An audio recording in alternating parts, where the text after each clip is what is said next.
It's Friday. At 10. Yay, right on time.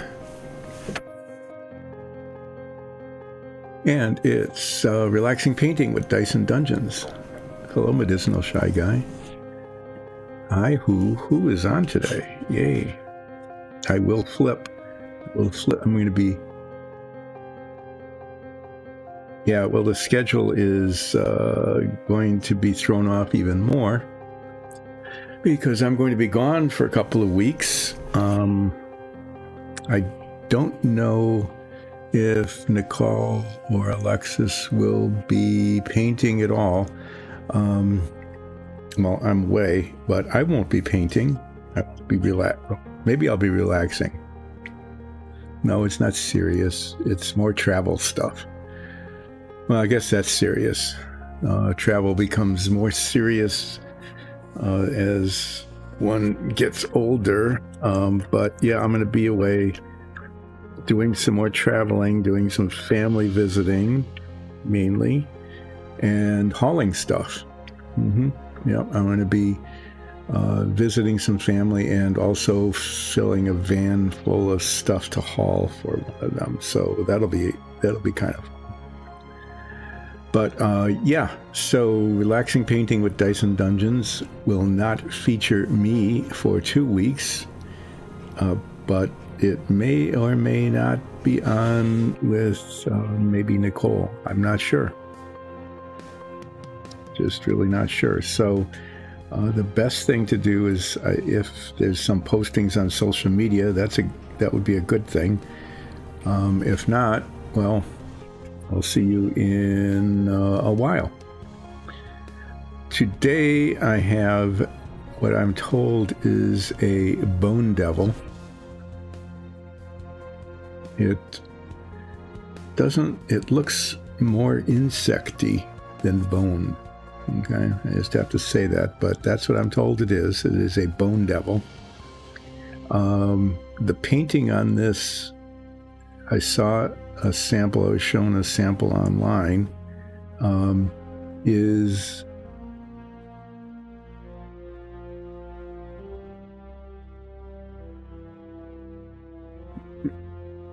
yeah, well, I'm sitting. It looks like a dragonfly. That's what I thought it was, like a dragonfly or maybe a mantis, you know, but no, it apparently is a bone devil. And the color scheme is almost identical to the galley and the submarine in that it's supposed to be all white and then all sorts of little red, like all these spikes all over it, you know, and the fingers and the horns and the face and all the little spiky things are supposed to be red. So initially, at least, it's pretty straightforward in that I need to... Hi, Hamaz. Thanks for joining in. I'll be explaining a bit again what I'm doing. Did you just name it, Medicinal Shy Guy? Did you just name it Discari? Or is that something else? Or do you know what it is? I'm not familiar with this, but it's going to be painted all white. Thank you for becoming a follower. Oh, I see. It's just a reminder of something. Yeah, well, this bone devil is going to be painted all white. There's a huge amount of surface area with all sorts of spikes and things.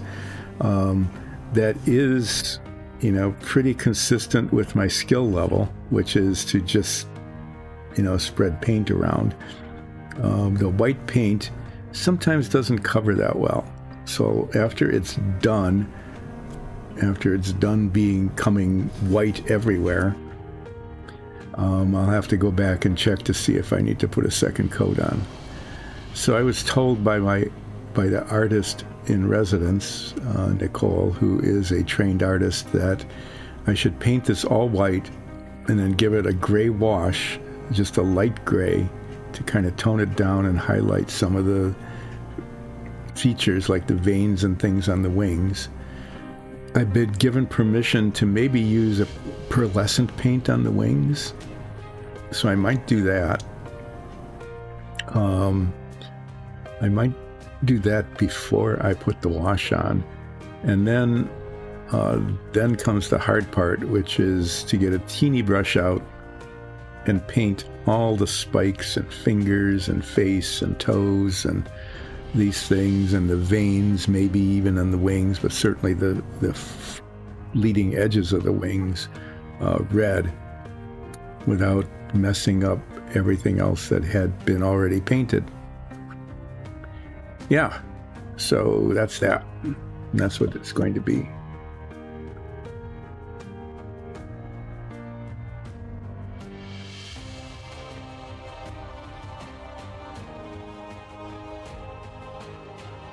Hi, sweetie cat. Thank you. Thanks for joining in. Come ahead and, yeah, thanks for the follow, too. I appreciate it. So this is Relaxing Painting with Dyson Dungeons, and this started some time ago when I was painting dungeon tiles along with Nicole. And usually I do this later, but I'm going to show them to you now so you know what this is about. So Dyson Dungeons plays Dungeons and Dragons. Okay, we have a stream that is with live chat on Sundays at 2. This is Eastern Daylight Time at the moment. It might be Standard Time again. I don't know if it'll change again in November or not. But currently it's Eastern US time. And so we did Dungeons and Dragons, and we wanted more and more elaborate sets, and so started producing on these 3D printers behind me dungeon tiles, and these are really cool. These are painted but not yet washed, so you can see what the colors look like. Everything's hand painted, mostly right on the stream when they're being done. And what we often then do is put a dark gray wash on these, which makes them look, you know, weathered, and it highlights some of the texturing and things. And these are printed as a single piece, wall and floor, all in one single piece. And then in the bottom, underneath this base, which is the only thing that goes on separately, are ball magnets, little round BB-sized balls. And what they do is they stick to each other. And so we have these really cool dungeon tiles that are magnetic, but you don't need a metal base. You can put them, like this is cardboard, you can see that. And you can just rearrange them any way you want, because the ball magnets will rotate and grab onto each other no matter how you do them. So we can put together really cool dungeons. This is rough stone. We have cut stone and wood, which is like wooden floors with stuccoed walls, which are really pretty, that we can use for taverns and warehouses and things. So this is just a little sample of how they work, but you know, we keep them here so I can show them off every once in a while. And yeah, we make really big, elaborate dungeons out of these things. In fact, one time the DM made a mimic dungeon using this feature. And what I meant by that is that as the fight progressed, the dungeon would reconfigure itself. So we'd be in a room and the door would lock and we'd come out and everything would be different on the other side of the door, because the DM was able, right live, right during the stream, as we were acting, rearranging the dungeon. So yeah, we're really proud of these. And after I get back, I was saying I'm going to be gone for a couple of weeks, and one of the other members of Dyson Dungeons might be painting, but I'm not sure. I'm guessing not. I'm guessing we're just going to go dark for a couple of weeks while we take some travel time. I'm traveling, and we're getting some work done on the house here, and that's going to be pretty disruptive. Yeah, we started out using 1 by 1 inch square sheets. I think it was actually plastic, so you could use like a dry erase marker on it and then erase it and things. No, there's not going to be any Sub Wednesday for 2 weeks. Okay, and the progress I made this last Wednesday was kind of minimal, because the mistletoes didn't go together very well. Well, actually, I can't say that. They went together. I cemented them pretty well, but the molding of the mistletoes As for many parts of this submarine, I'm working on a 1960s vintage Renwall cutaway ballistic launching submarine model. Actually 3 of them, because I needed 3 kits to get enough parts to make one. Yep, so I was working on the missile room, and the parts just were molded poorly again. So I'm looking forward to getting into the machine rooms. I think most of those parts are okay, but we'll see. But the missile tubes presented a challenge because I had to swap them out with some of the other kits, and they were already glued together and very poorly done. Anyway, I got 15 of them, and I'll be working on those in a couple of weeks again. But today is a D&D figure. This is a Bone Devil. It's been primed, and I'm going to be very relaxingly painting it white. The whole thing is going to be white, and then I'm going to paint some pearlescent paint on the wings so that they're kind of shiny, you know, and then wash the whole thing in a gray wash in order to bring out some highlights of some of the textures. And then I am going to try to emulate a picture I saw online, which is that all of these spikes and everything are tipped in red. This guy wearing clothes? Sorry, I have to take these off and look.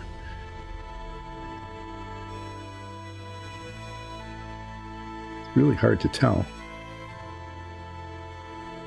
There might be, it looks like there's like maybe a shirt or something, but I really can't tell. We just hit sternum.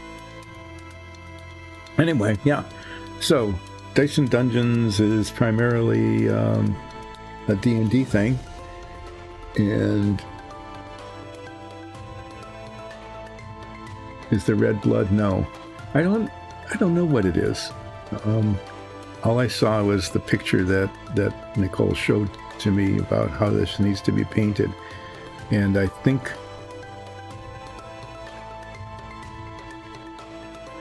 it's just, I don't know, it might be somebody else's blood spattered all over it. I don't know. If I'm real lucky, I'm not going to get that far today, so I won't have to do any red. But I think it's just the style of the monster.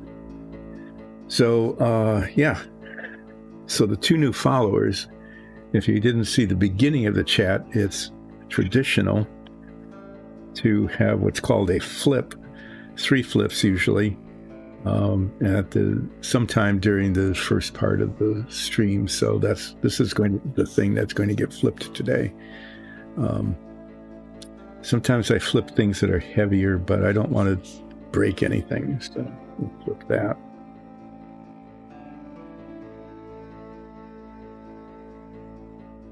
Okay. So Medicinal Shy Guy, would you like some flips too? It's not Sears, it's just Sear. See? It's not the same.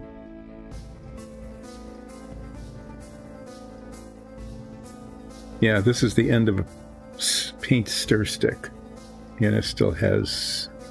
I could cut it off a little bit further. Maybe should I do that? And then it's just C. C is, that's pretty generic, right? As the Muppets say, as Fozzie, I called it the big blue wet thing in Muppet Treasure Island. So I could do that. Or I could leave that on. And it would be CI. It would be really, it would be ambiguous. So maybe later on I'll get an X-Acto knife. Mm-hmm. Yeah, you've never seen this kind of type font or anything. Ear.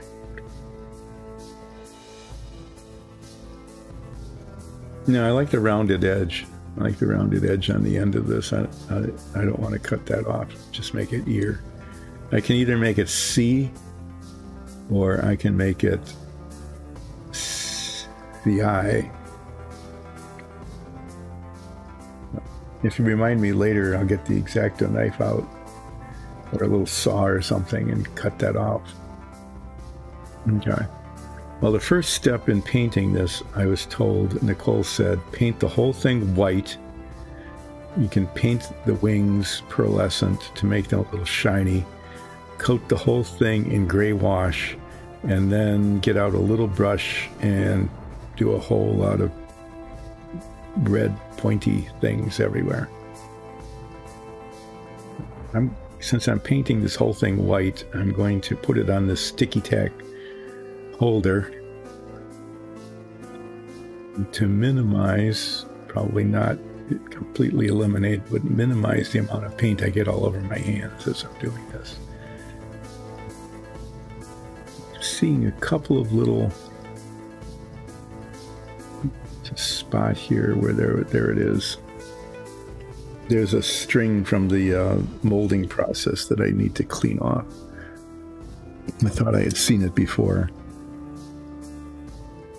It's like basically a string there. It just comes right off because it's not an integral part of the models. So usually those little extra support strings and things pop right off.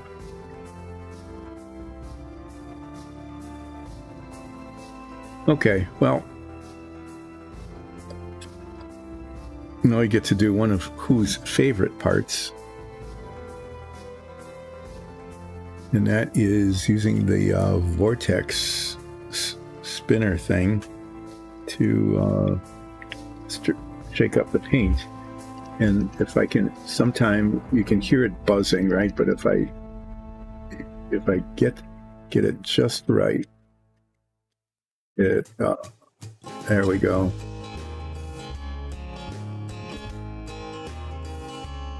Get this really wavy effect, right? And you get to wonder, is it on the stream? Is it my monitor? What's going on? Anyway, there. So I think the new follows, and that's a brief explanation of what this is all about. I'm guessing, usually when we paint these minifigs like this, these monsters, our party eventually encounters them. And I don't know, this one's really huge. A very, very large one. Not the largest one we've ever encountered, but pretty close to it. I'm giving this a good stirring because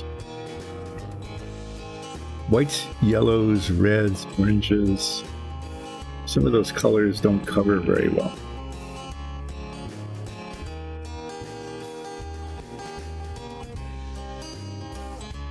So from the looks of this, I'm going to be using a lot of paint.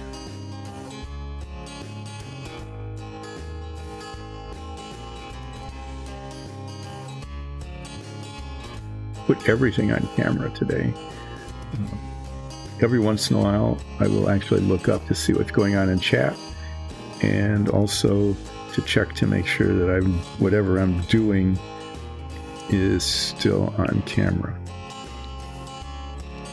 Okay, I'm going to start by using a really large brush. Yeah.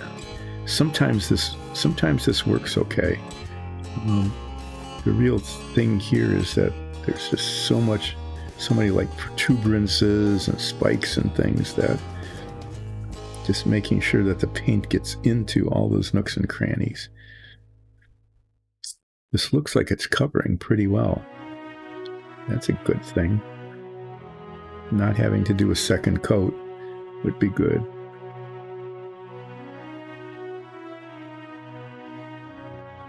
So for those who just joined in, I will let you know that I am not a master modeler, nor a skilled painter. I mean, I have one painting skill. It used to be better when I could see better. That is, I'm pretty good at painting between the lines, but I'm not an artist. Okay. another party member, Nicole, who plays Zoya Ansul, a changeling druid in our D&D campaign, which is a very cool character, is a trained artist. I mean, seriously trained. Went to art school and does amazing things with layering and shading and dry brushing, all sorts of things that I don't know how to do, but do my best. And because these aren't like professional display models, they are, there we go. That's one of the things I'm really good at is, like, see what I did there? I just bumped into it with the brush and got paint where I didn't want it. These are not like professionally done display models. They are to show up on our stream, and usually that means that the camera is at a distance and the flaws and lack of detail and things like that. Anyway, you can't tell. We have the advantage at that point of being far enough away that you can't tell that these are perfect. So the other thing about this, and we still don't have it, is the oops button on the Stream Deck, because it's not uncommon. Now this is going really fast. That's too bad that it's going so fast, because then I'll have to do more today. Anyway, it's not unusual for me to do something like I did earlier when I banged into it with the brush. That, let's just say, is not a good thing. So what I've joked around about, but it's not really a joke. What I really am serious about is getting an oops button for the Stream Deck, so that when it inevitably happens,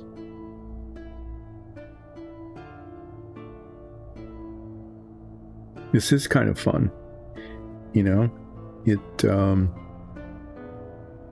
especially when all I'm doing is putting a single coat on.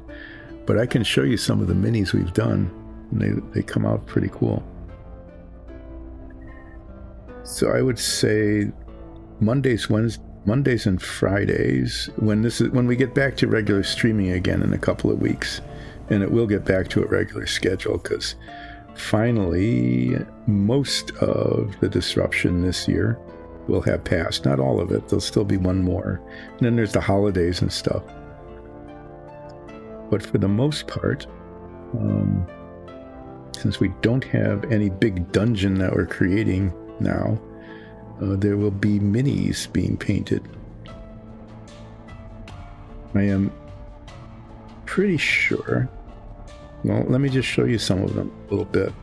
I'm going to have to let this dry before I do anything more with it after I get this turned white all over the place.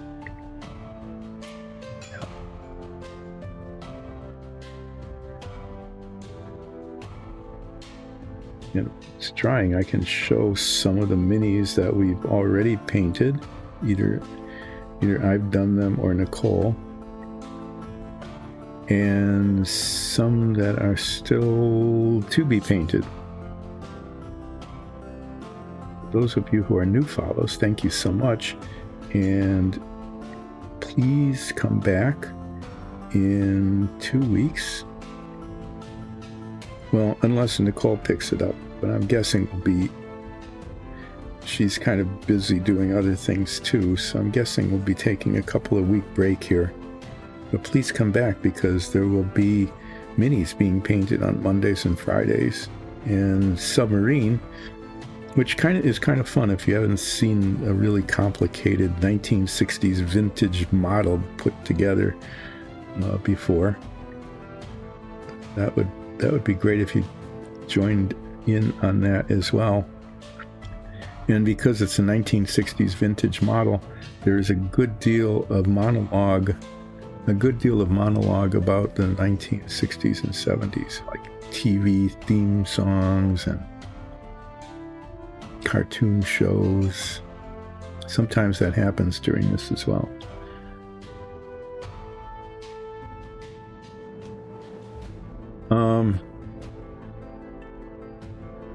When did I get started? Like 10:20?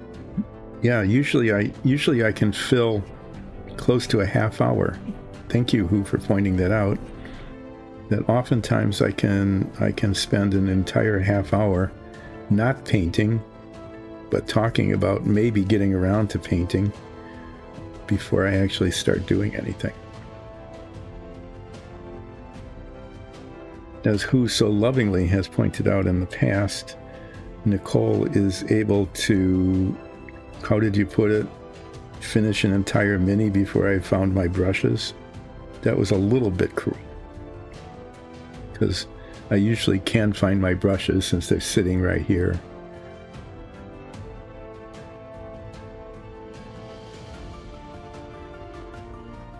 I have to put my glasses on to read that last comment.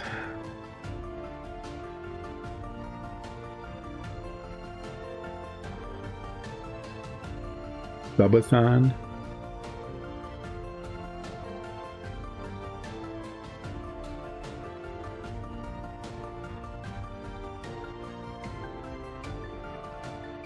You want me to put a coat on myself, but do you mean paint, or like I should go and get a coat?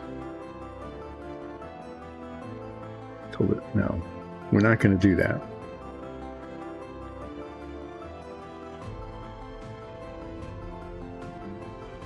No Subathani.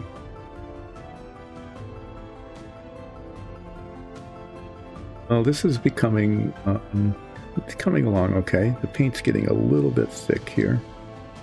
I'm going to have to get some fresh paint out to finish this, I think. And I need to clean my brush. It's not unusual when putting a lot of paint on like this for the brush to get really full. Use a lot of paint in the brush. And then it starts to dry and it gets, the bristles get stiff. And yeah. The other thing I've learned over time is it's really important to keep rotating the model, because it's very easy for me to like miss parts of it. Yeah, I'm getting the paint all over the base because the base gets painted later anyway. Maybe the paint in the brush will hold out just enough. Finish getting this base coat on.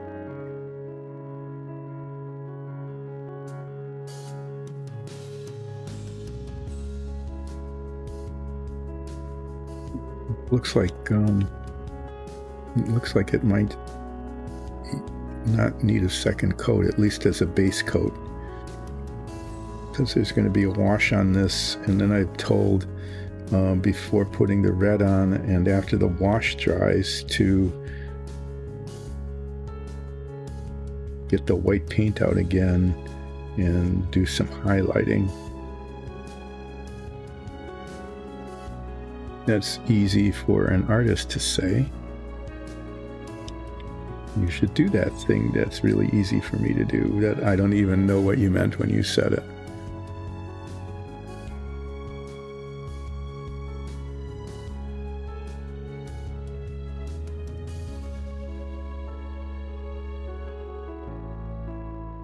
This looks just like it did before, except that it's white instead of gray.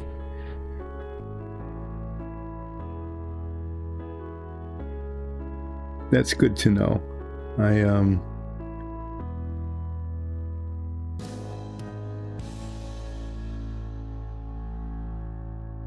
Sometimes there are just those kinds of lapses. Oftentimes, you know, there are certain things that are supposed to be done, when doing a painting like this one is keep your work surface clear.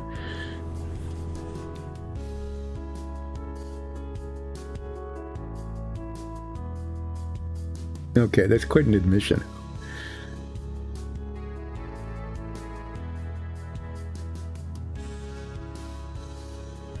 But I can understand that. Okay, so I'm just turning this around, trying to make sure that I didn't miss any places, especially things that'll be really obvious later.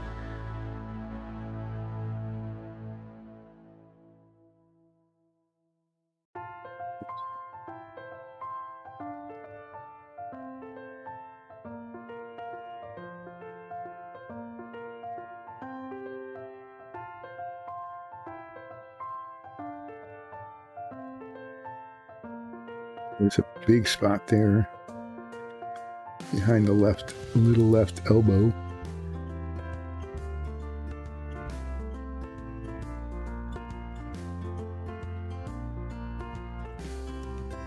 Yeah, I had to go quiet because I'm concentrating so hard on looking at spots. But yeah, I mean, that makes sense that you're not sure if you remembered to grab your keys or not, but your car wouldn't start if you didn't have them, but when you're driving. I like that. That's actually pretty cool too. That's a good lapse.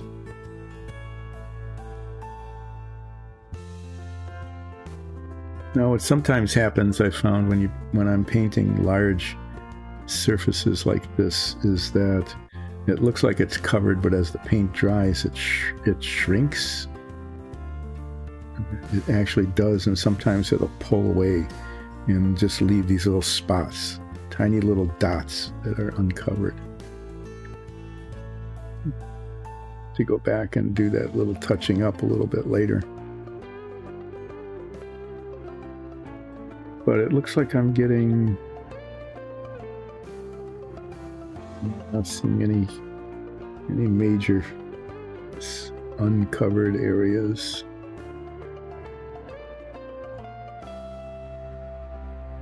All right, so I'll set this here.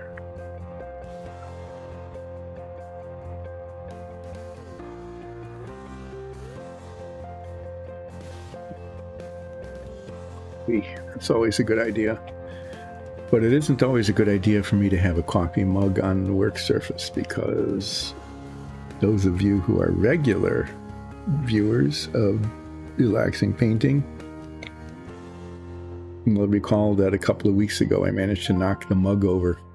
Oh, big custom. Look at that. See? Custom Dyson Dungeons mug.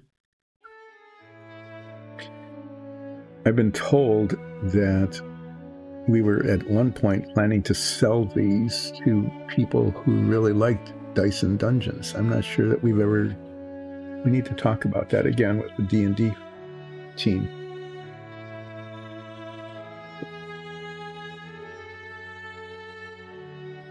Those people who watch Relaxing Painting with Dyson Dungeons, or even better, join us on our campaign, might want one.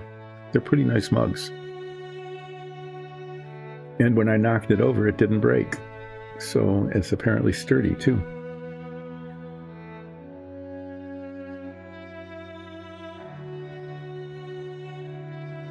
Now I'm going to try to get all the white paint. Ooh, that's billowing nicely here. Yeah, get the white paint out of the brush.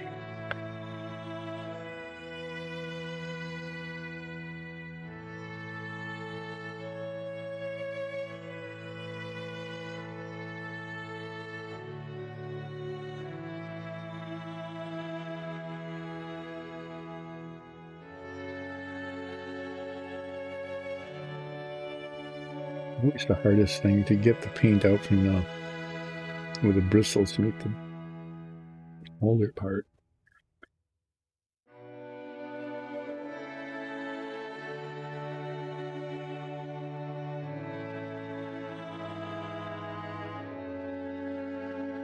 You mean the fact that I covered something in white paint in what? It's only 22:11. Okay, I'm going to get some denatured alcohol to finish cleaning this because the water wasn't enough.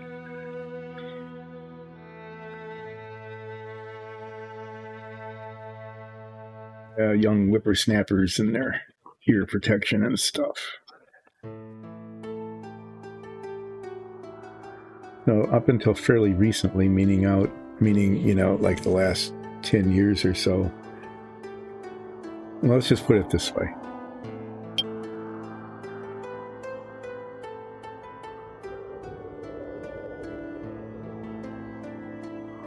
Figured out a song to work on. Oh, I see. Okay. Yeah, you know, growing up, ear protection wasn't a thing for us. So people used power tools all the time, lawnmowers, you know. And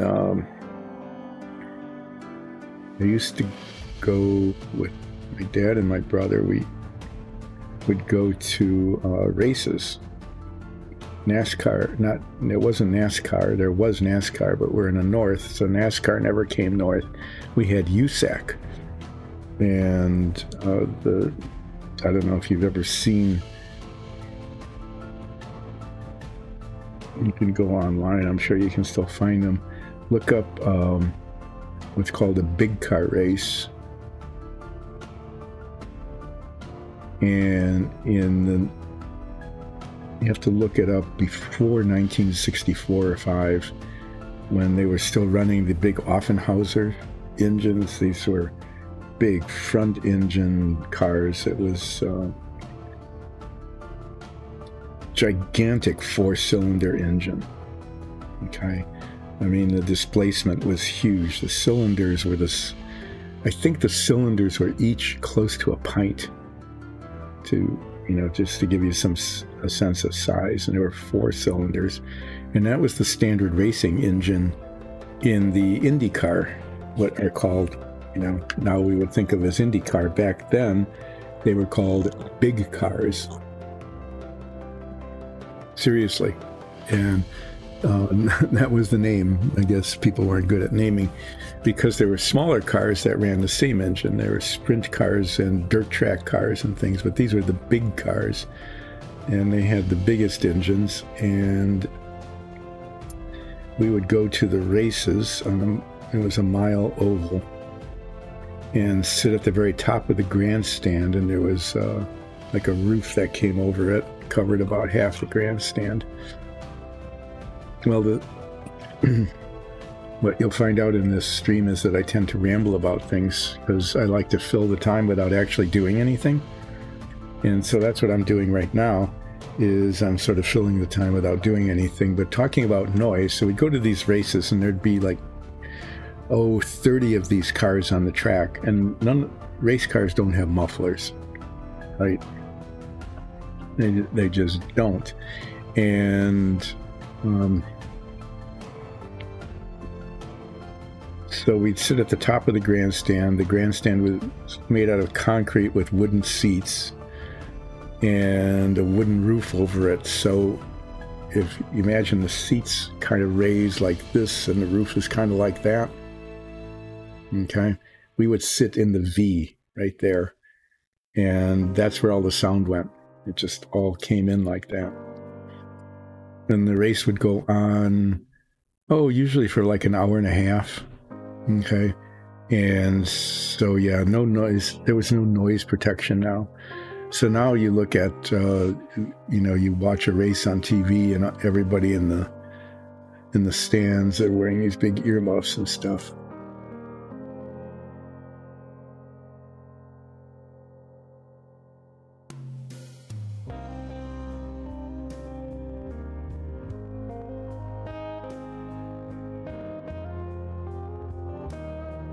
No, they don't. In these races, they never put mufflers on them.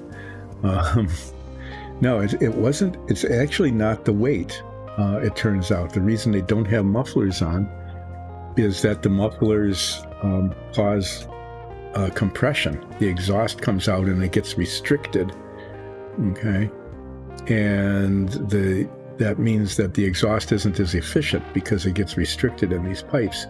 And so what you do is on the race cars, now they have what's called a tuned exhaust, where the manifold is there and they have very short tubes that come off of them. And they're all sized and shaped to minimize the back pressure on the cylinders. So yeah, these gigantic 4-cylinder engines basically they just had pipes that came out the side. They were big, like around, I'd say like 3 inches in diameter, just gigantic. And they'd come down and go into like a 4-inch exhaust pipe that was maybe 3 feet long. These cars were not safe. Okay, the old Offie Roadsters, they were called, front engine cars. They did put seatbelts in eventually, I think like in the 50s, but that was about it. There was just this open cockpit that you'd step into this tiny little seat. Oftentimes, this is really, I'll just describe these, but you should look them up online sometimes. It's just amazing what these people drove. Sometimes the drive shaft just went between the driver's legs. So their leg would be on either side of the drive shaft. Sometimes they even covered the drive shaft with something so the pants didn't get caught up in it. And the exhaust ran along the side of one side of the body, so you definitely did not want to get in and out of that side after the engine's been running for a while. When I first started watching races back in the 1950s, I'm going to be using this white, which you can't see, this white pearlescent. The neon purple is really tempting, but just I think the white is they had a helmet. There was no ear protection on the helmet, no radios or anything. It was basically just, like a little better than a bicycle helmet now, but it was solid. Like an old football helmet, It was kind of like that. And goggles. There wasn't any faceplate. They were just goggles. And because these cars spewed a lot of oil and the tires wore out and spewed fragments of rubber dust all over the place, most of them, but not all, drivers would put like a cloth bandana around their nose and mouth. And that was a good idea, because when you saw the drivers, they get out of their cars after the race and they take their goggles off, their whole face would be black because of the oil spatters, the exhaust particles, and the rubber particles would just coat their skin. And they didn't have fire suits either. If the weather was warm, they would run in t-shirts. Sleeveless t-shirts, because it was cooler. Didn't have sleeves. I don't know. It was just insane when you think about it.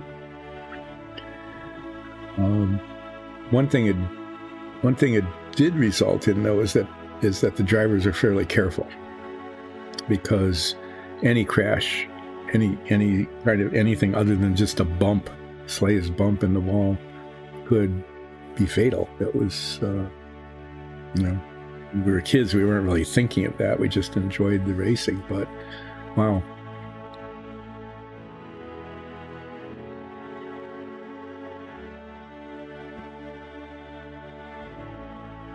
But we didn't have ear protection then. Neither did the drivers or the pit crews. The pit crews, were right down on the track, just on the other side of a wall. They didn't wear, they just wore like jeans and t-shirts as well. They didn't have any protective gear. But they definitely didn't have any ear protection. Maybe that's why people my age oftentimes have to have hearing aids. What am I going to do here? I'm going to put pearlescent on the wings and see how that turns out. To use this one, this is white. This pearlescent paint is very viscous, I mean really thick, and it doesn't cover very well, so it is most effective used kind of as a wash. Okay, I try to put it on really thinly, and it just gives it a little glistening, little there.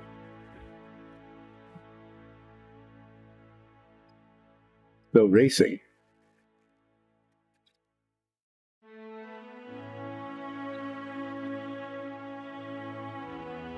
Yeah, back in the day, it was kind of fun and very loud.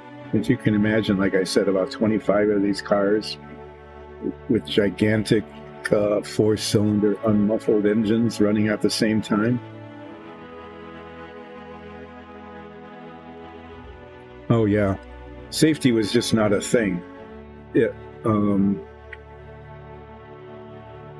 Now if you watch a race, the flag person, the one who's, you know, holding the green flag or the white flag or whatever, are up in a stand way above the track, behind a catch fence.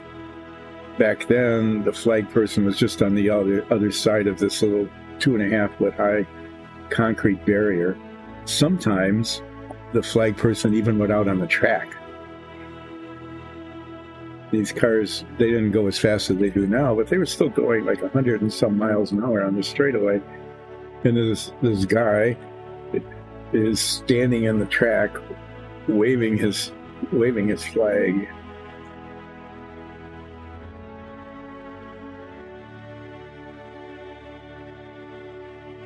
Yeah, there weren't catch fences either. Occasionally there were some, you know, kind of serious mishaps. I was at a race once. It wasn't the big cars, so we were running stock cars. And back in the day, I can talk about that because I was back in the day. Back in the day, they actually ran stock cars. They were regular cars, and they were allowed to change the suspension and do some things to the engine and put a roll cage in. Sometimes they didn't even take off the headlights, they just taped them up. They took out the rear seat, you know, some things to reduce weight, that kind of stuff. But they were real stock cars. And like I said, there weren't any fences around the track like they are now. There's just a wall, like the barriers you see when they're doing construction on the freeway kind of thing. Yeah, we should talk. See, I haven't talked about cars on this stream before, you know, so why not? I'm still painting. Look, I'm putting paint on. Keeping Who from complaining too much. Anyway, one of the cars got out of control and bumped into another car and actually went over the barrier wall. Yeah, I mean, just went over the wall, off the track, and down a hill on the other side. The driver was okay. I mean, as okay as you can be after that happens with just a seatbelt on. They didn't even have like full 5-point harnesses then. What's really kind of lucky though is that on the other side of the wall where the car went over was a walkway, and this was during the Wisconsin State Fair. There were some people on the other side who were you know, got to see a race car come flying over this wall over to the side and roll down the hill in front of them. Fortunately, they were far enough away that they just got to see this without being hit by it. Oh yeah, that's what An anecdote of vintage racing all started because we talked about ear protection.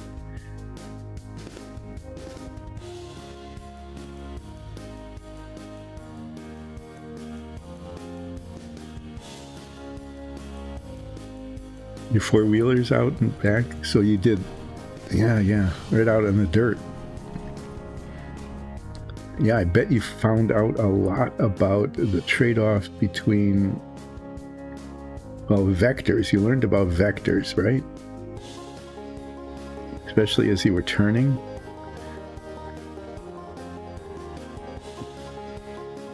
It was almost an additive effect, I was told once, that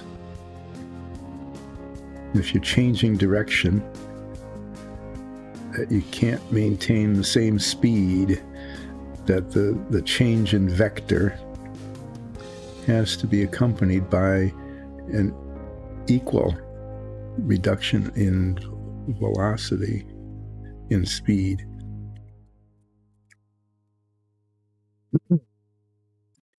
Yeah, gravity too. So was it a flat field, or was it one of, did you have like hills that you could bounce over?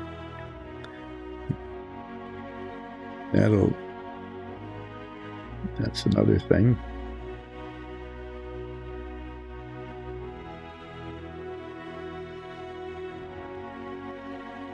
Hoping you did have a good helmet though.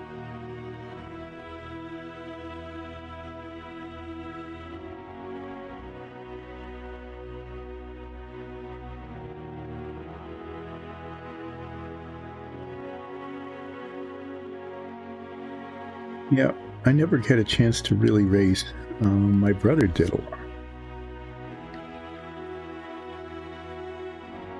He would, it wasn't really like heavy-duty racing. It was SCCA, Sports Car Club of America, which was active back in the 60s and 70s.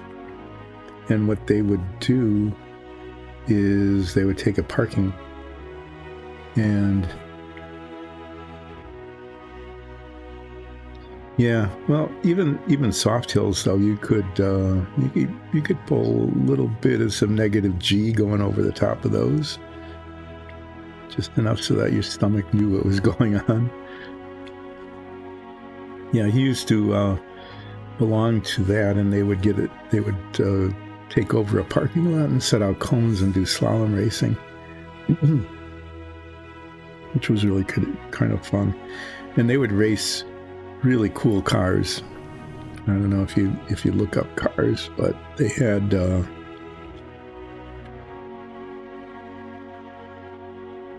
Bug-eyed Sprite.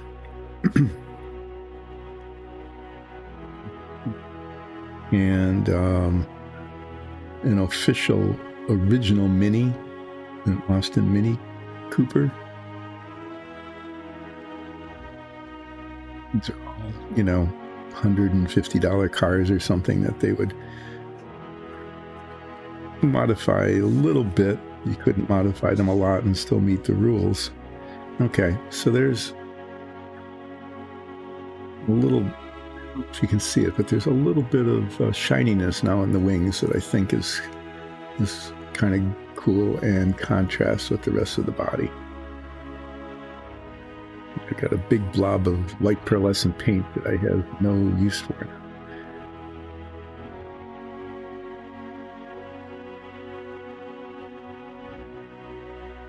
Yeah, so there's this Austin Healey Bug-eyed Sprite. They were all convertibles. Actually, they weren't even convertibles. They didn't have a top. Right? I think you could buy a cloth top as an accessory or something for a lot of these cars. The Mini Cooper was a hard top. I remember coming back from college and seeing parts of the Mini Cooper in the basement. I think they were rebuilding the engine and parts of the suspension. But they used to have fun doing that. But I was away learning how to, being a college student.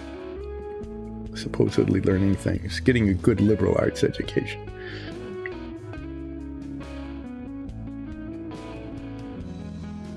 But I did have a chance, just, you know, since I'm talking about racing and sounds, I did have a chance. It was some time ago. I think it was like 7 or 8 years ago now, to go back to the track where I used to watch races with my brother and father, and they have this driving experience where they brought kind of detuned, you know, NASCAR cars. They had roll cages and real good seats and, you know, 5-point harnesses and all that kind of stuff in them. So they were old stock cars with, like, they call it detuning, which means that they make the engines have less horsepower. Okay. But they brought those out to the track, and for money, it was an extravagance.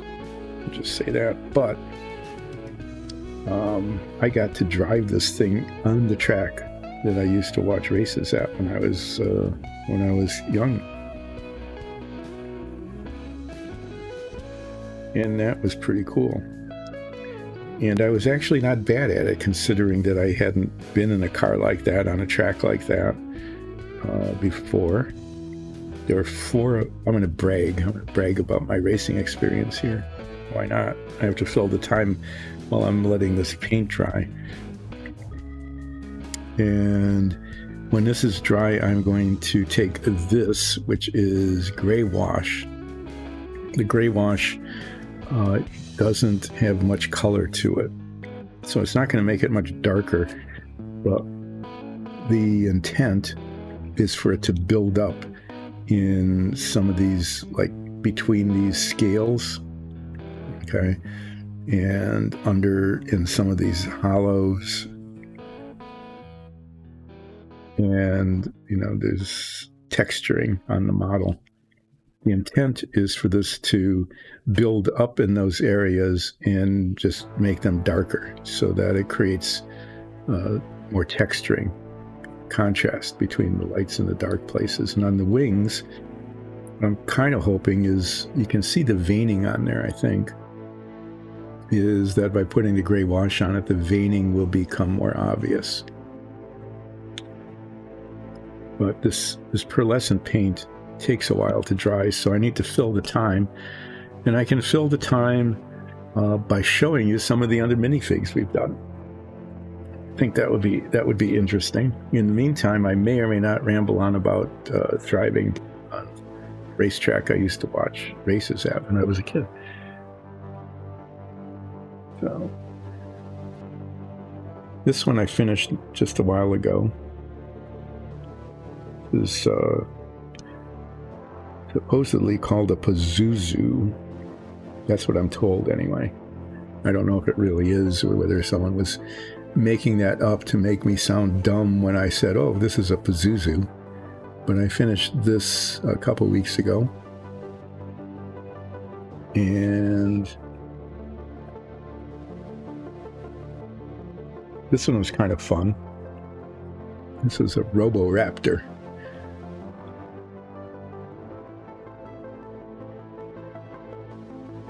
To use, we have a bunch of metallics.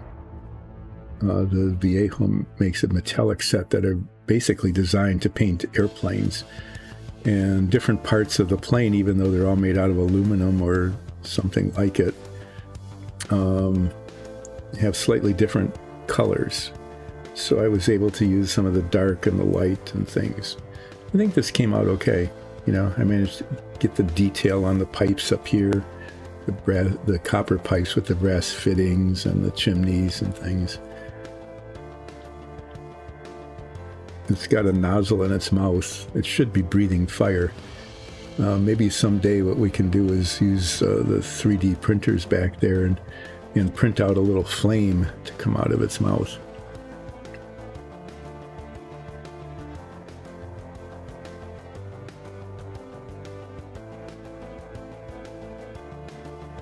Nicole is much better at being an artist than I am. So you can see that's the kind of thing she can do. that like a chocobo or something? Giant murder bird. Came out pretty well. I think she had fun doing that. This one was simple for me to do. It's a demon toad, and it didn't require a whole lot of detail painting. I used speed paints on this, except for the horns and the eyes. And what was nice about those is that it picked up the texture in the skin, but they dissolve each other. Okay, when you put one on, it dissolves the paint from underneath, and so I was able to get the shading, which for me was something I'm not usually that good at. And then just painted the spikes on the back. So here I am filling the time. No, this is cute. This is a little raptor. And I'm convinced that raptors were striped. Okay, I actually did once a long time ago. Jurassic Park, first time Jurassic Park came out, they put out a series of models of their dinosaurs, and I did a T-Rex and a raptor. And the raptor was this color scheme. It was striped like this. So when I did the little one, when I was given this to paint, I decided to go with the stripe look as well. I think they look really good that way. You can imagine, like if you watch the first Jurassic Park movie, you know, the raptors are in this big grass field, that they would be well camouflaged in a field of grass. Now, what else? I'll show off one of Nicole's. I told you that she was a real artist and did really good things with shading. And hi, thanks for joining in. Yeah, she does really cool things with shading and detail and stuff. And if I can keep it on camera, you can just see the kind of thing that she's done with this Dark Knight. Thanks for joining in and for being a follower. Anyway, still waiting for paint to dry. And keep it on camera so you can watch paint dry. Sometimes that's an essential part of relaxing painting with Dyson Dungeons. It's getting close. It's still a little tacky. I can put the wash on. No, it's still tacky.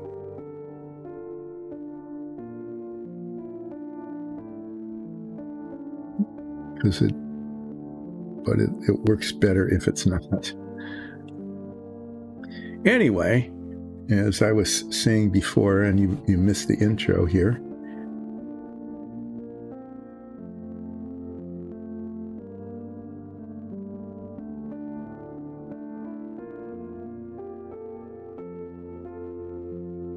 And what is that?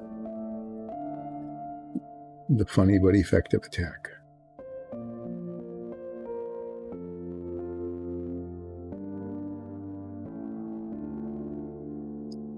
Yeah, I really don't want to put the wash on, especially the wings while they're still sticky. So I'm going to let this dry for just a little bit yet and go back and talk about Dyson Dungeons for the new follower. We play Dungeons and Dragons and have a stream with live chat on Sundays at 2 o'clock, and that is generally on 3 Sundays a month. Coming up soon, I have to plug this, is our Halloween special. We did a Halloween special 2 years ago, The Haunt at Hawthorne Manor. Our DM, Alexis, created the whole scenario. We got into character. The 3 of our regular characters from Dyson Dungeons and a couple of other friends, so we had a larger crew to work with. And yeah, I don't want to spoil it, but it was. We started out, you know, trick-or-treating. We were all playing. We were supposed to be playing like early teens, right? Late middle schoolers, that kind of thing. And so we got into character, and we were doing the trick-or-treating, and being in character was kind of fun. And then we were dared. We actually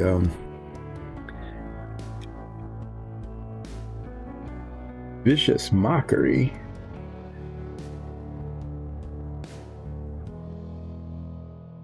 Okay, Steve, you and Who need to go at it, because Who plays a Tabaxi Bard and occasionally will do Vicious Mockery. And in fact, that's true. It saved my character. I play a Furbog fighter, so I'm kind of like the tank, but I'm not a real solid tank because I also have to do damage, so I'm kind of like this hybrid, right? So there I am getting beat up, and yeah. Of course, when Nines, our Tabaxi Bard, uses Vicious Mockery, it's usually something like, "You suck!" Yeah. Sometimes it's more sophisticated than that. So Steve, do you play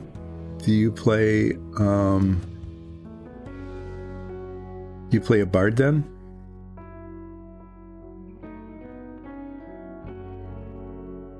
The bard spell?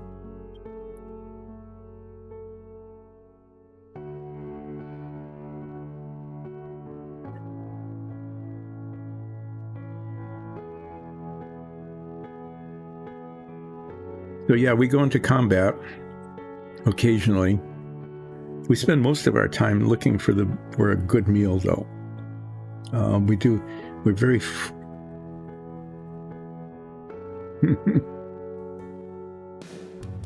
Well, congratulations! That's really cool.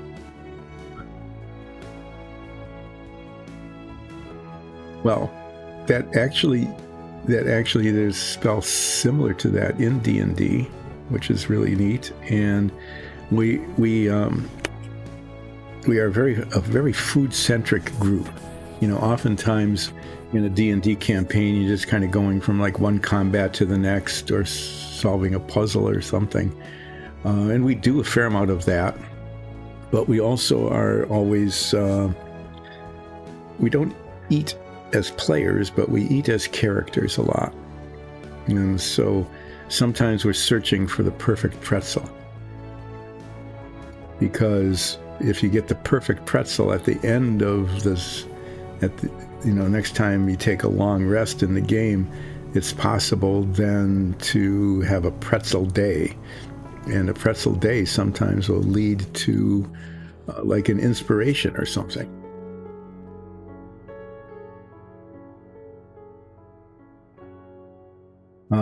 Yeah. So I have a pretzel day about like 1 out of 6 times when I buy a pretzel. Sometimes the pretzel just that the in-game, imaginary pretzels are not all that good. But sometimes they are. They're just excellent.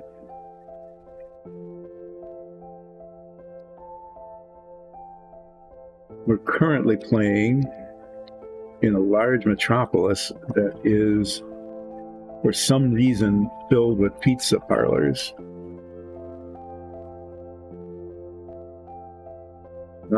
Okay, I will hydrate. Yeah, it's filled with pizza parlors. Most of them are not that good. We did, because we were tired of pizza, go on a search for a calzone, thinking that, if this place makes lots of pizzas, maybe they fold one over once or something and call it a calzone. I think we found one. That wasn't good either.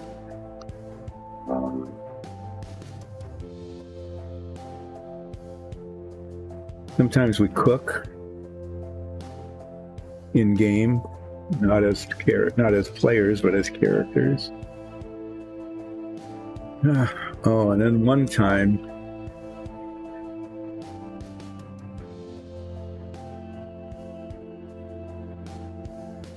You were insulted by a short person?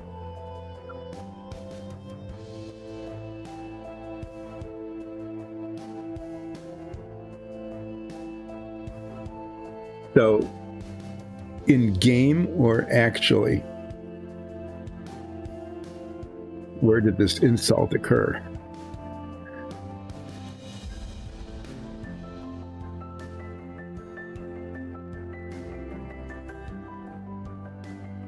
Yeah.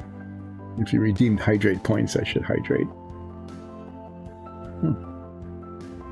Well, that mug is now empty. So I'm mixing up this wash. As I said, it doesn't add much color, but I'm hoping that it will highlight, bring out some highlights.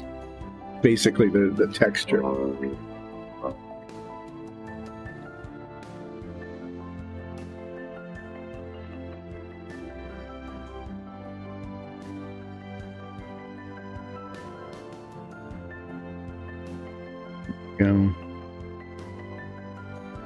It looks pretty dark here in the palette, but once it's put on, it doesn't look that dark at all. But we'll see. I especially wanted to, puddle up. Use quite a lot of it. I wanted to puddle up.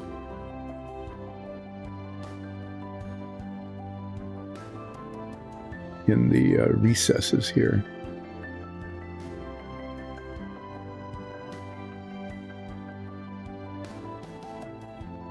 Paint against the grain and hopefully get it to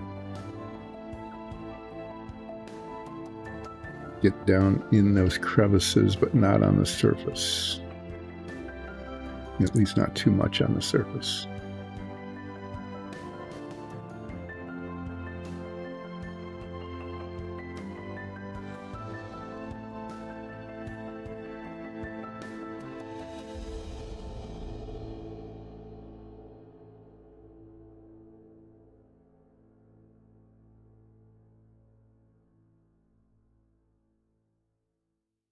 Like doing, washing is like this is relaxing. It's just like slapping stuff on, right? How can that go wrong? If it can, I probably am the one to accomplish that. Frequently, with some frequency, some regularity, this turns out to be a how not to show. That is, I do something where I get to say, if I had an oops button, I would definitely push it.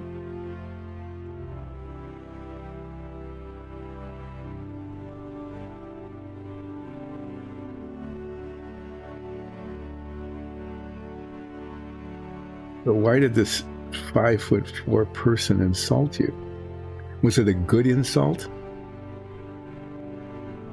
Was it a good insult, or was it like just a really weak kind of crummy insult?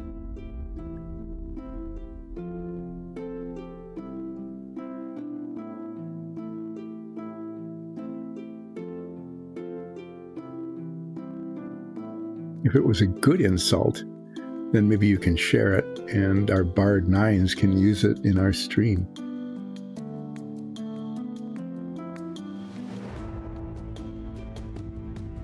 Help coming up with new insults.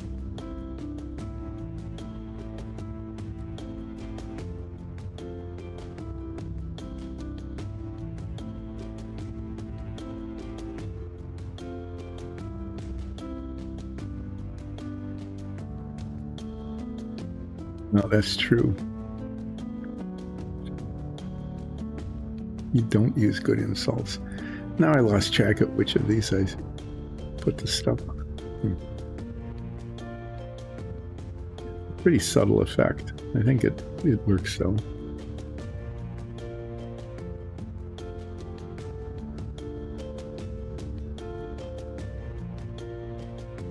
Dirty. Okay, and then somehow or other now, after this dries, and this takes a while to dry. Fortunately for me, it takes quite a while to dry, which means it gives me a lot of time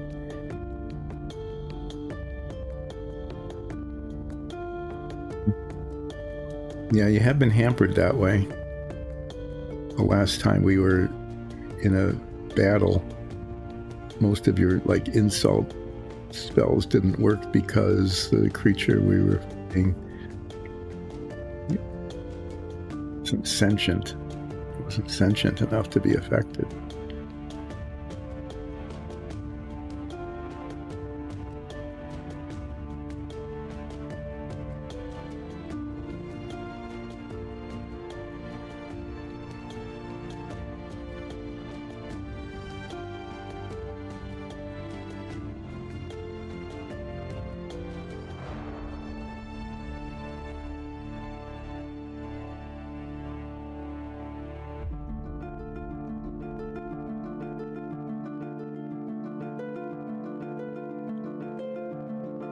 Oh.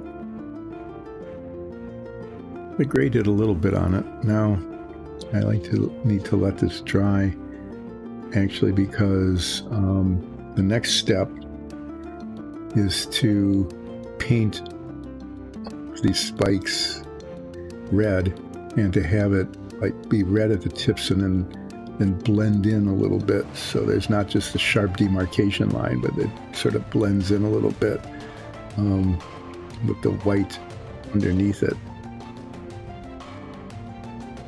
The legs, I don't know that they're going to have much. Oh, that's what that is. I couldn't even see it before, but the wash really brought it out. Is that just this? It's just a rib cage. At first it looked kind of like it might have been a shirt.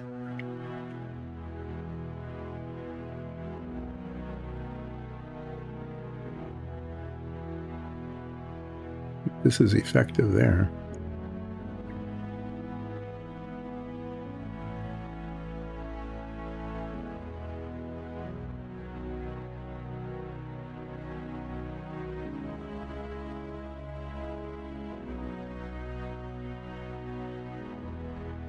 Yeah, I was just talking about this part of the model, and I looked at it initially when it was just primed.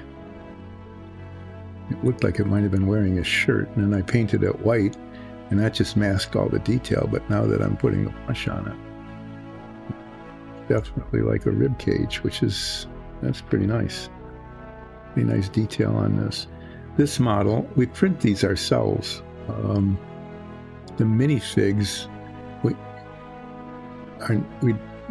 the dungeon tiles, it's too much of the wash there. The dungeon tiles are done on the PLA printers behind me, but the minifigs are done on a rosin printer, which is in a room over to the side, across the hall. That one is near a window, so it can vent, right, because of the solvents that are used. Yeah, so like this was all, we did this ourselves.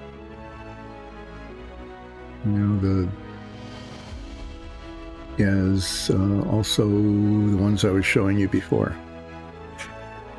I need to let that dry now. So we've got some more that are these aren't primed yet, but this is how they come off the printer. This is Centaur.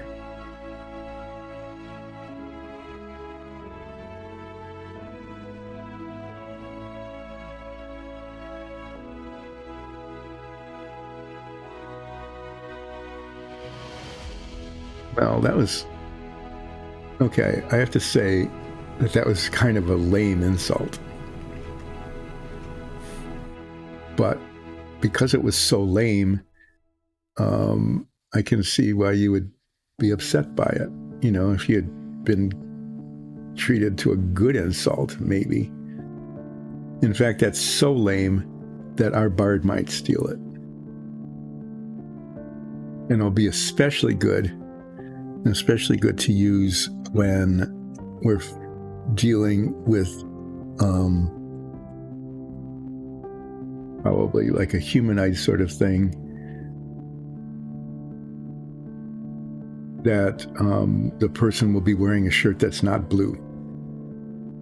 That seems to be the most appropriate time to use something like that. But thank you for sharing, because, yeah.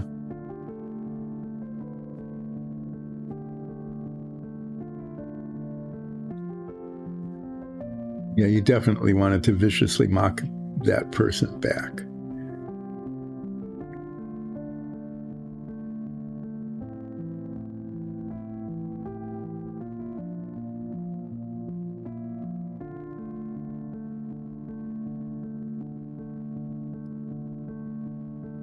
Ooh, does your character Nines? Your character has made mobs cry before. Yeah, they didn't go home though. Sometimes they just cried. Whatever you said was pretty good. You should. Too bad you can't remember it. Oh, it's 11:30. This is awkward timing, because usually I take a break about noon, and then say I'll be back in 20 minutes, and I come back in 35 minutes, because that's just the way it is. Is that the next step on this is to pull out red and start painting all of these protuberances, all these spikes, red, with a small brush that will keep it on those and not everywhere else. But I can't do that until the paint dries. And so I have a choice.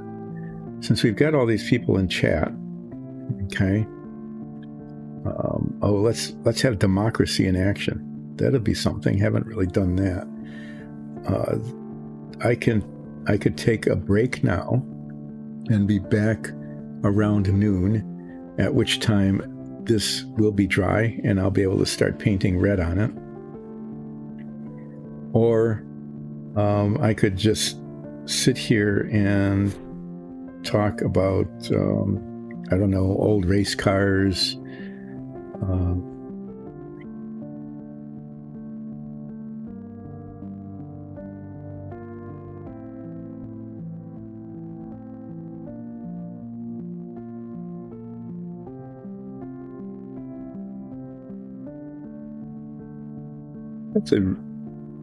why would we want our bard to be disappeared forever? But yeah, but that would be, actually our bard would do something like that. That's the kind of thing our bard would actually do, because our bard is a little bit, I wouldn't say chaotic good in the sense of, the character player type. I mean, but chaotic in the sense of just being unpredictable. So it's not an alignment thing as much as it's a personality thing with our bard. Yeah, chaotic cat. That's, the Tabaxi cat part definitely comes through. Cat neutral. Cat neutered? Ooh, I can't say that, can I? You have to be careful saying cat neutral, because that might be misunderstood. Okay. Well, given that the vote is 0-0, getting all that feedback from the people who are in chat today, I guess that means I can make the decision. And my decision is going to be that this does need to dry, and rather than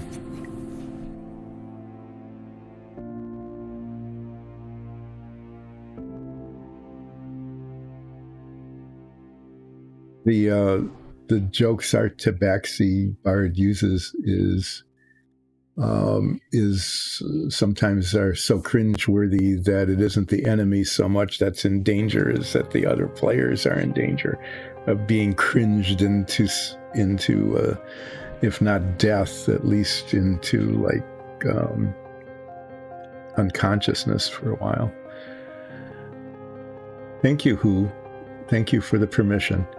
I'm going to then take a break, and we'll be back about noon. And about that time, this should be dry enough that I can then get out the red paint and start painting all the highlights on it. Not the highlights, but all the high parts of it red, and hopefully not mess it up so much that I have to try to cover it all over again with white.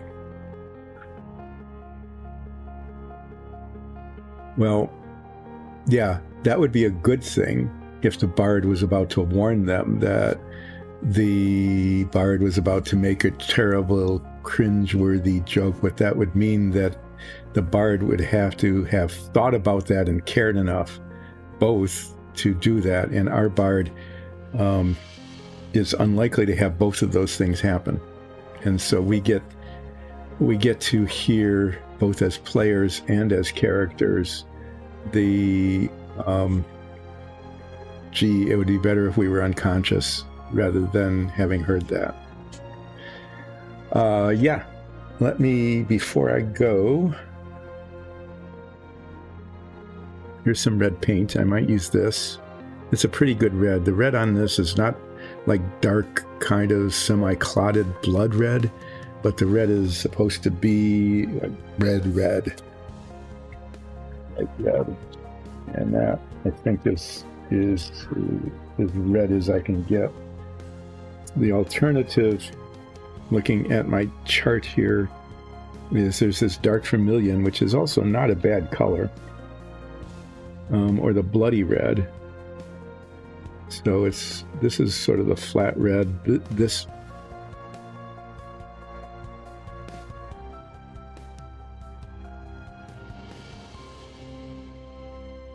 our bard would say it was furry.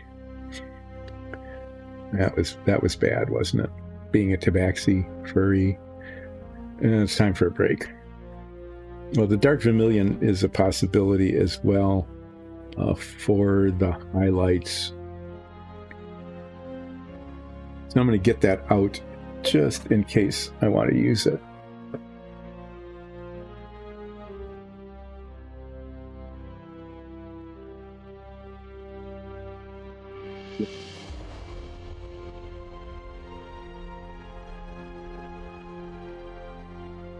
I'm afraid this is, you know, it looks good on the color chart, but I think it might turn out to be a little bit too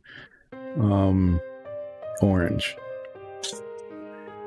Okay, I'm going to take a break, and I will be back in a half hour more or less, and then try not to make a real mess of this as I start putting red all over it. So thanks for joining in so far, and see you again in about a half hour.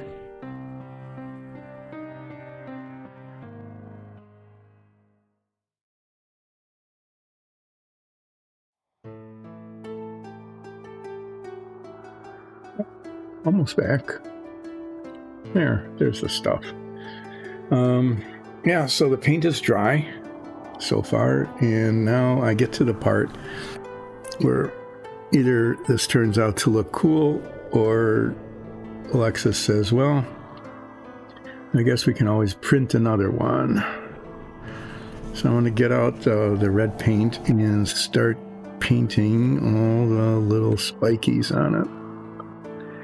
I'm going to have to put these on. These are my head magnifiers. Okay, magnifying lenses, because otherwise,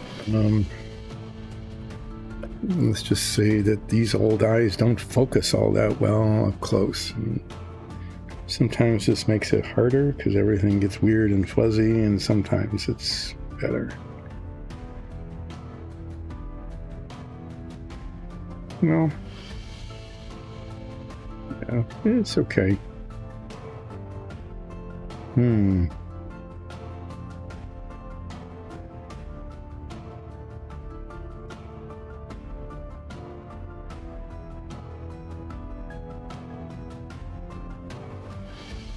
Okay, well, nothing to be done other than get on with it.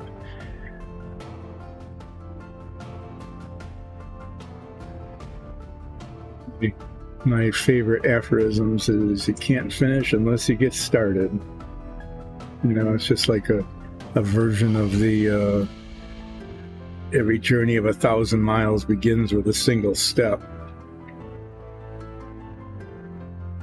But I like the other one better. It's like, yeah, you have to start before you can finish, and if you want to finish, you got to start. So let's start, no matter how much it is. So, yeah, again, this part here will either make it look kind of cool, you know, or it'll make it look really awful, and we'll have to start over somehow.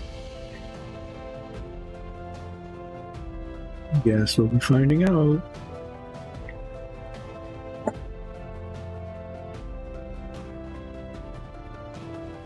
Well, thanks to any of you who managed to stick with this during the break. I got back almost on time, which is kind of unusual. Usually I go like 10 minutes longer because, you know, there's always something. Yeah, I'm going to start using the paint in the bottle cap until it gets too dried out to use. So these pointy fingertip things are supposed to be red.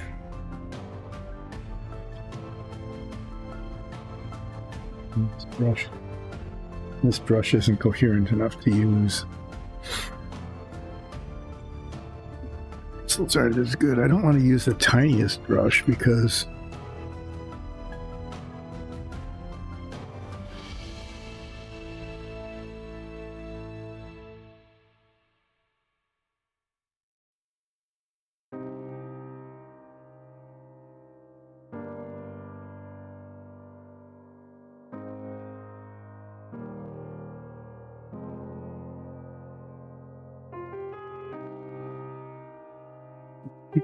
is to kind of like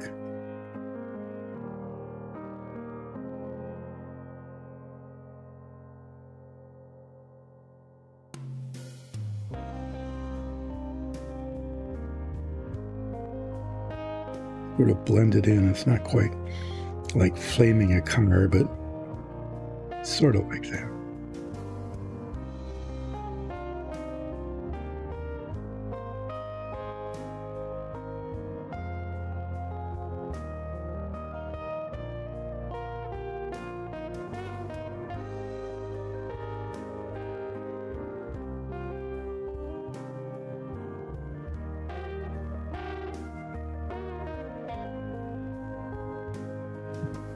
Back there, but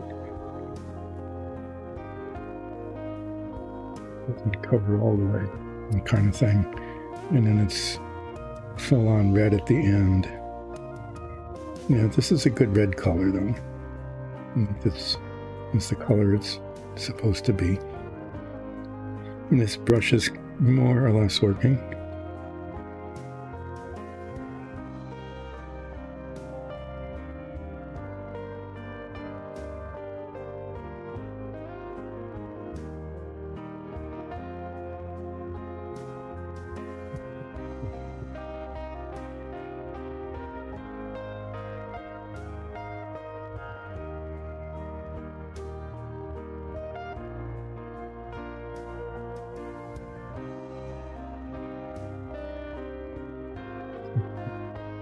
Nicole would be done in half of this already, and I'm just barely getting anything started.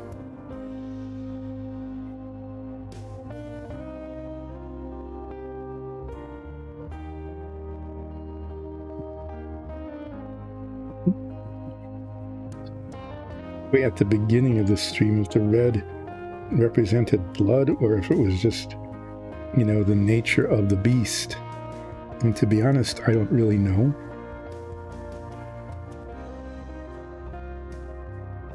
This is supposed to be a bone demon, but the pictures online made it definitely, all of this stuff is definitely red like this, so I don't know. You'll just have to make your own decision about that. Job is to put red on it. And so I am.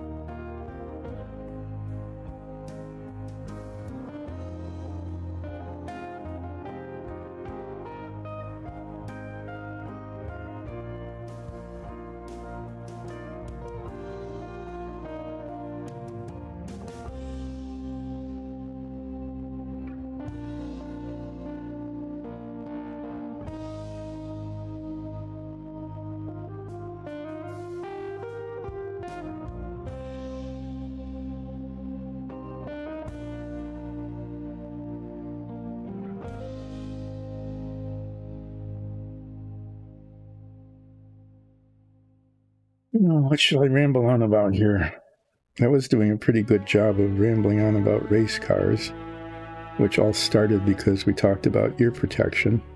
And that's how rambles start on Relaxing Painting with Dice and Dungeons. Is, you talk about ear protection, and the next thing you know, you're talking about unmuffled racing engines. And then that moves on to talking about the lack of safety feature on the race cars that were racing when I was growing up. The safety feature was a roll bar behind the open cockpit. That was it. And then came seat belts. The original first ones didn't even have seat belts. And that was a good thing. That was a real improvement.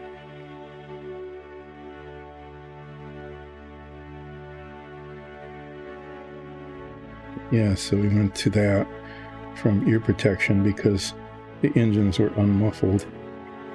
And when I watched races when I was young, it was very loud, but there wasn't any ear protection for us spectators. It just wasn't a thing.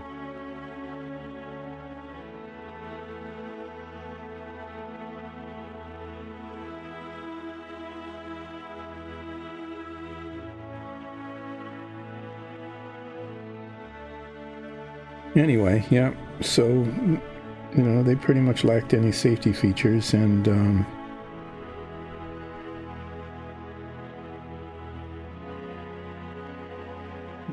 saying earlier, they raced in t-shirts. None of this Nomex fire suits kind of thing then.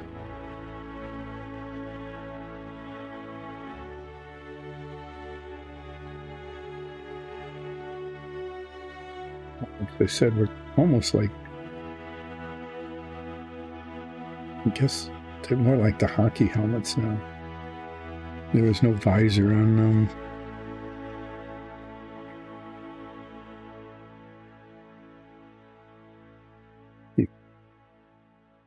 Drivers had to wear goggles because of the open cockpit and the oil and the rubber that got splattered all over the place.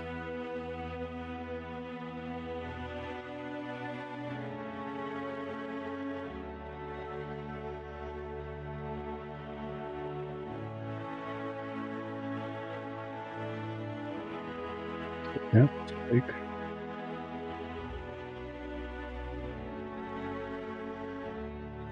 got to race.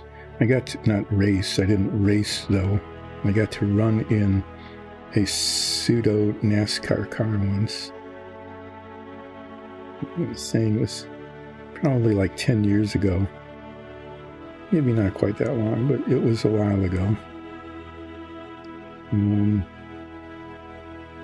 The same racetrack where I watched races when I was growing up, which was a really cool thing.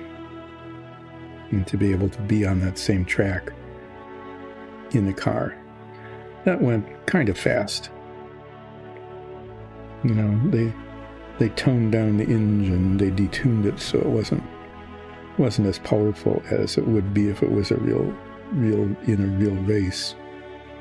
But it moved along okay.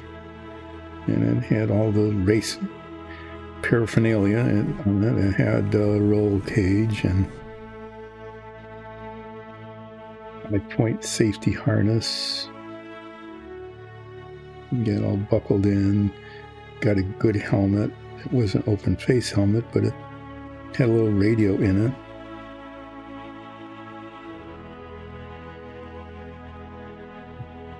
Designed to basically tell you if that you needed to move over and slow down, not because you were going too fast, but because another car was coming up behind you. At least that's what they did in the practice. We ran a couple of laps, practice, not really practice laps. They were just instructional laps, like when you get to the corner, turn left. That kind of thing. It was highly sophisticated, but basically it was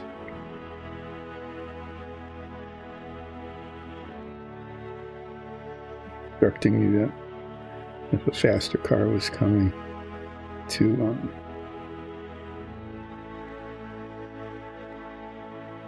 go left and slow down to let it pass.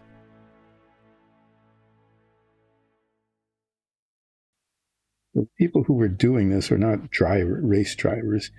They were people getting nostalgic about the track like me. Where they just wanted to do something different. And, running a race car, we're not. It's kind of different. We'll put 4 of us on the track at once. They didn't want us to break the cars, right? Because they were, even though they weren't real race cars anymore, they weren't using them for racing. They were an asset that they didn't want to, be destroyed. So, they spread us out. So this track was a mile-long oval.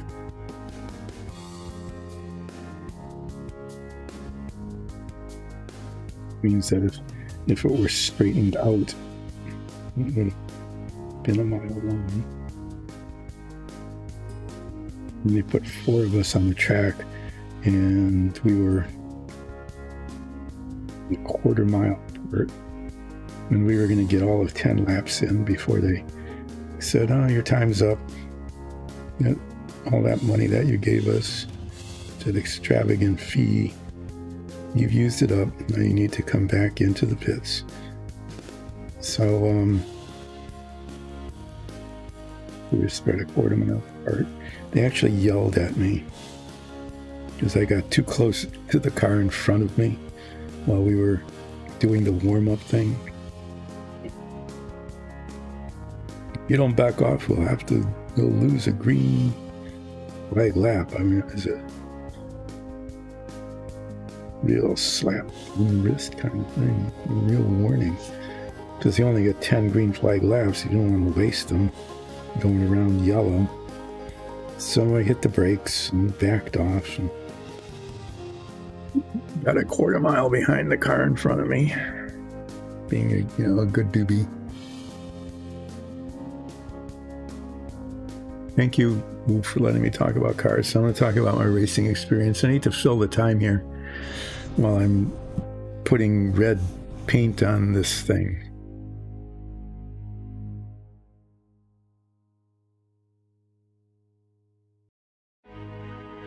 But before the break, if you had been with us, I did warn you that I was going to brag.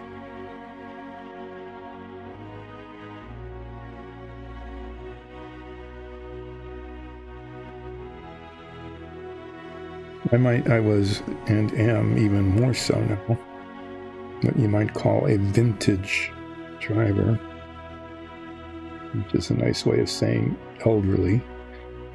So being elderly, they spaced us out so we were a quarter mile apart. Far enough apart to not run into each other. You would think that a quarter of them would be enough to, to each other. got the green flag and started moving faster than like 25 miles an hour, which is kind of what we were doing. And so that's what it felt like. So this is the bragging part here. So within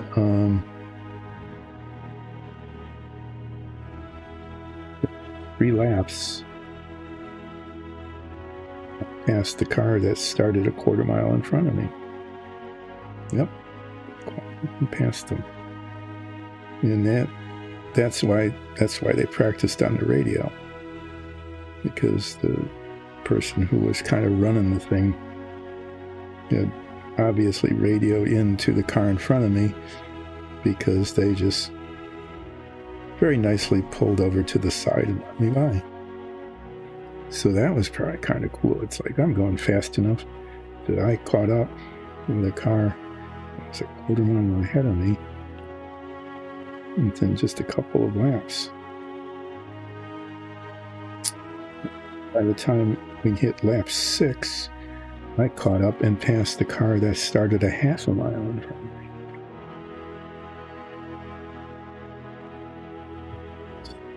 That was pretty cool.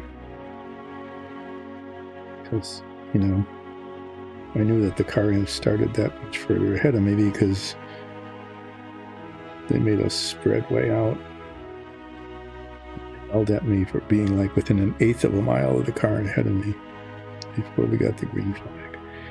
Anyway, that was my brag thing. I didn't have time to catch up to the car that started 3/4 of a mile in front of me because we just ran out of laps. 10 laps on the track. But I have to say, it was like one of the most fun things I had done in a really long time.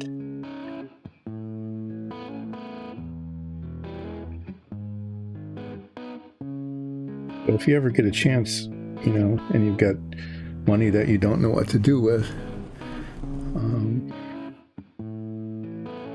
because that's kind of a prerequisite is, well, I shouldn't say you don't know what to do with, but money, you have money and you don't know better. That might be a better way to put it. If you have money and you don't know any better, is you could go to one of these things, and they're all over the country, wherever there's a racetrack. You know, there's usually an outfit that has a bunch of cars of one sort or another that they let people drive around on. And it's pretty safe because, as I said, they detune these cars so that they're not as powerful as they are if they're actually racing them. I think you can still get going pretty fast. I don't know how fast I was actually going. There's no speedometers in these things. Race cars don't. They have tachometers. And the tachometers are there so that you don't over-rev the engine and blow it up. Because that's messy. It gets oil all over the track and makes the car kind of worthless and all of that. So they don't really like you to blow up their cars.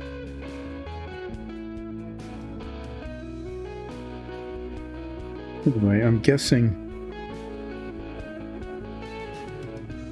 you know, before hitting the brakes going into the turn, this brush is just disintegrated too. I'm not having success with these little brushes today. Try this one. Not really disintegrating, the bristles are just, they're losing their coherence. It makes it next to impossible to control.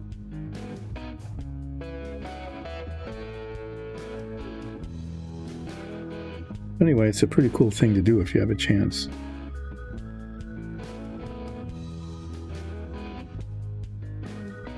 And you've got a little bit of money and you don't know any better, and one of these things is at a track near you, you can go a race car. I think I probably got, you know, by the time I got to the end of the straightaway, you know, hitting the brakes for the turn, I was probably going over 100 miles an hour. And probably I slowed down way too much in the turns, you know, not really being used to it and not really knowing what the car would do or wouldn't do in terms of sticking to the track. And I didn't, you know, not really being sure about what was going to happen. I probably slowed down too much in the turns. Well, I probably kept some good speed up. I was probably going like at least 55 or 60 through the turns, maybe more. Kind of like driving too fast on an expressway on-ramp is pretty much what it was.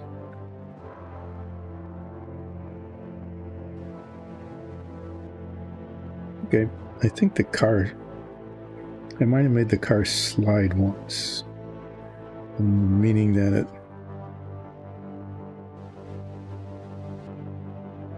didn't spin, but it was kind of weird. All of a sudden, I sniffed in it and I could smell burned rubber. It's like, why am I smelling burned rubber inside the car? And I think the tail end of the car just went out a little bit. Didn't quite, not quite like drifting, but kind of close to that. So I wasn't quite sure what was happening, so. But I know that after it stopped drifting, I was pointed in exactly the direction I wanted to go. Okay. So that was a good thing, and so I just hit the accelerator and went, because I was pointed in the direction I wanted to go. So if you're pointed in that direction, you might as well just go. Anyway, that was my racing experience, and all of this started because of ear protection.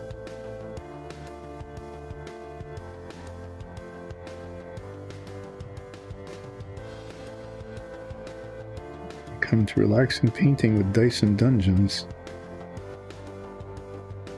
You never know where it's going to go.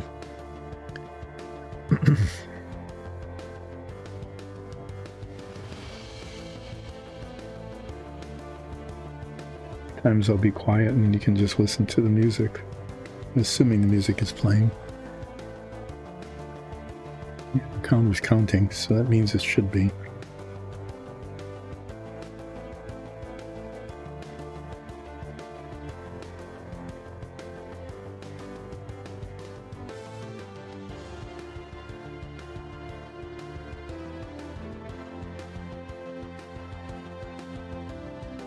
They're having the same problem. Is that the bristles, they said they lose their coherence and they just feather out. Which is okay for the feathering part of the paint, where I kind of want to feather it into the body of the beast here.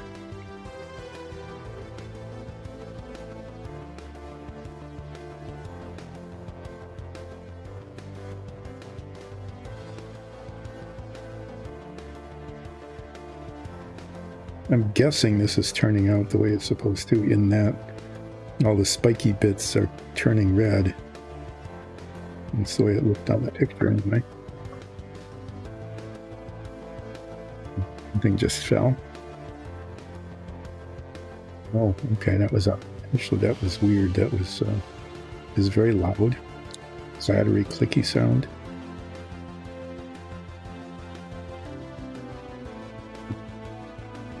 That what happened was there's an exhaust pipe, a PVC exhaust pipe for the high efficiency furnace that we have, and I think an acorn hit it,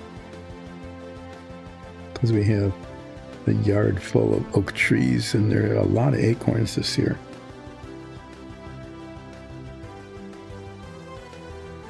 There's also a lot of squirrels, because most of the acorns that are on the ground have already been opened and partially eaten.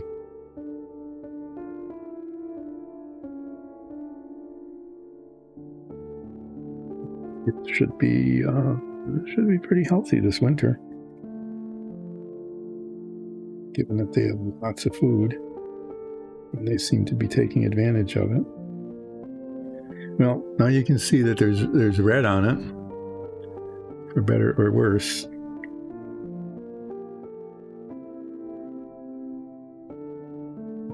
It's redless.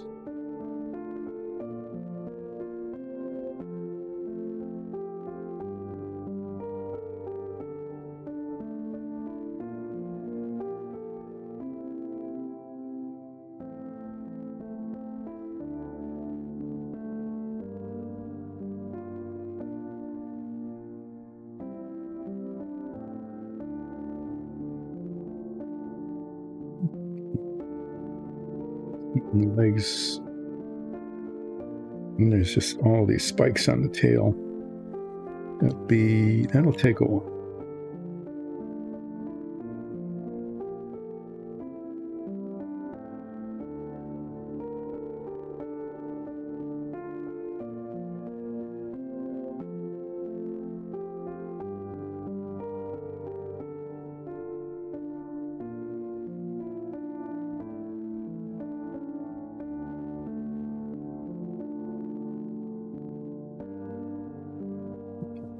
That story, now what?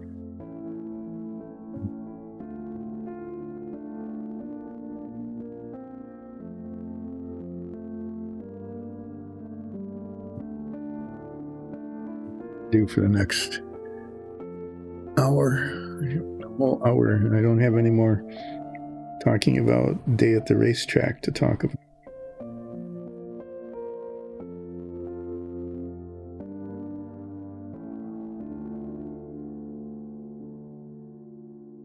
Be reduced to, as I have in some streams, being reduced to talking about 60s cartoons theme songs.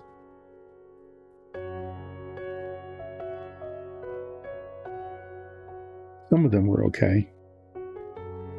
Most of them weren't. Everybody knows the Yogi Bear theme song because it's the same words. Yogi Bear is smarter than the average bear.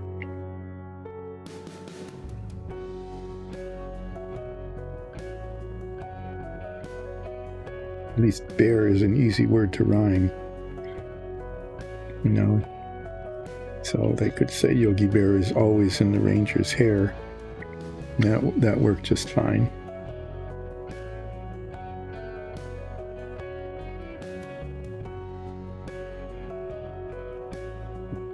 Basket, you will find him there. And then they ran out of rhymes and just repeated Yogi Bear is smarter than the average bear. Because, you know, couldn't come up with anything more. At least that's the impression it gives.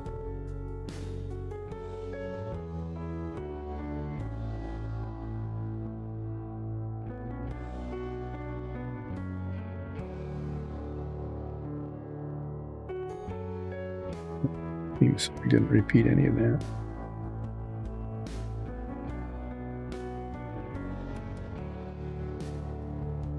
We had lyrics all the way through the song.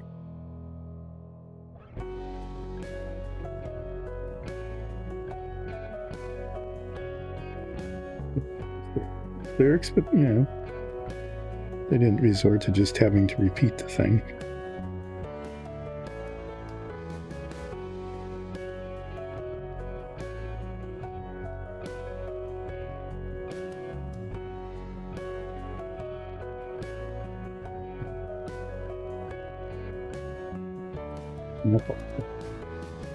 Transition from spike to not spike.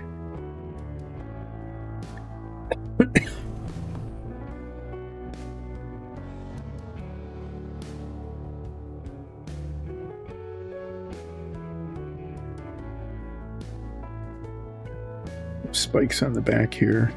These are kind of hard to reach.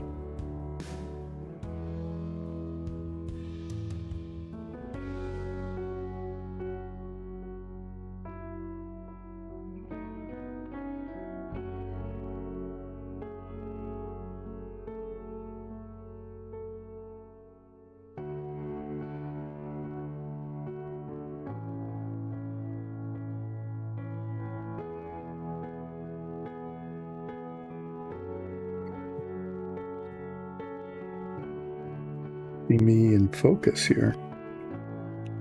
Okay, I'm just going to paint. I think I'm going to try to just paint from one direction and then flip it over and do the other direction. Do one of these spikes at a time.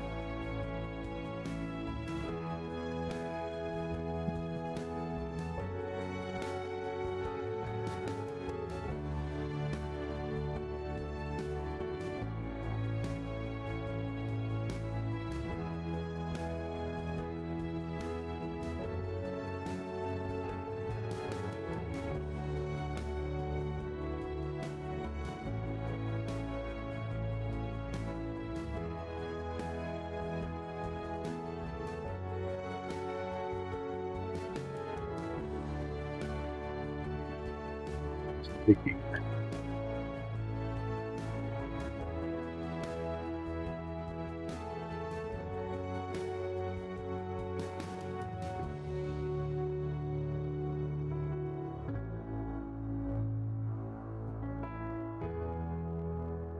There's no shortage of little spikies on the face of this guy.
Just in the meantime.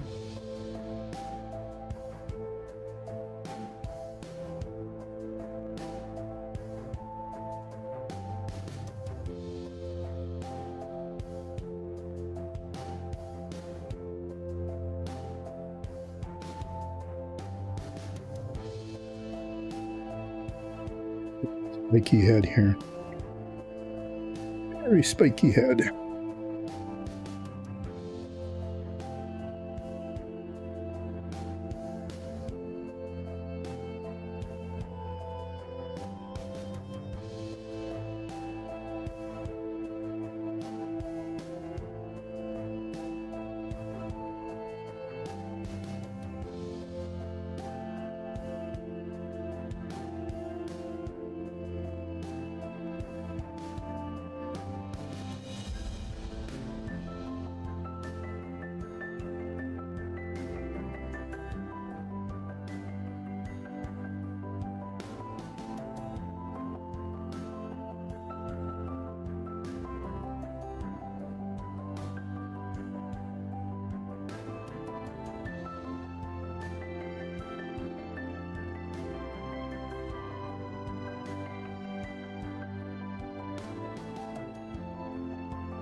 To concentrate on the face spikes here.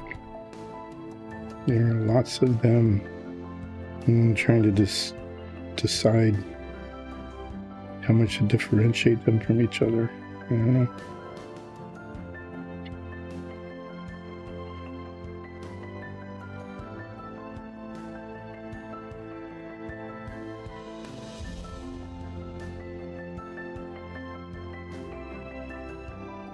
Fortunately, my brush banged into that, but it's the tail spike, and that will eventually be red, so that's okay. That was a minor oops. That would be, if I had oops buttons, I would have a big oops and a little oops, and that would have just been a little oops. An oops nonetheless, but a little oops.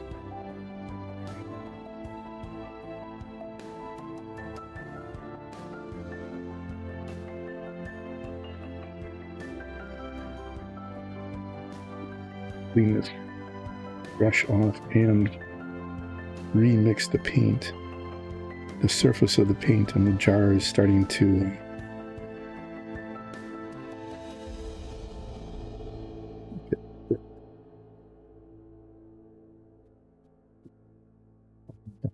is evaporating.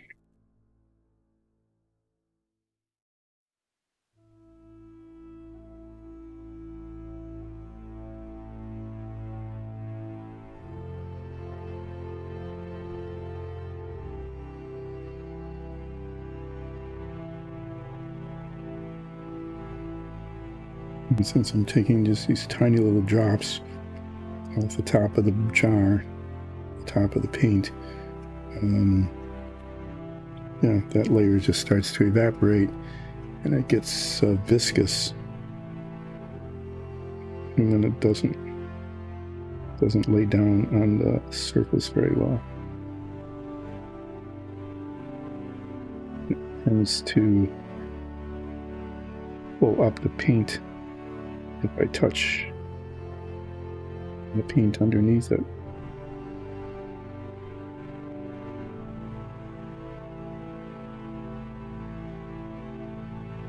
What I mean is if I touch an already painted surface, it tends to pull the paint up.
Clean that and remix the paint.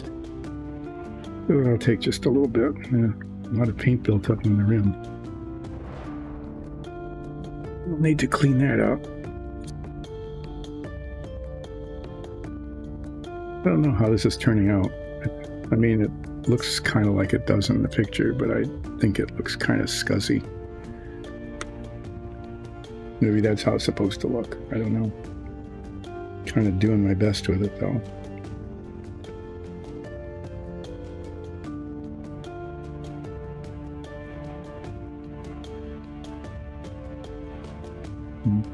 Bigger brush, but its tip is a little more coherent. I don't know. I'll keep using this and see how it goes.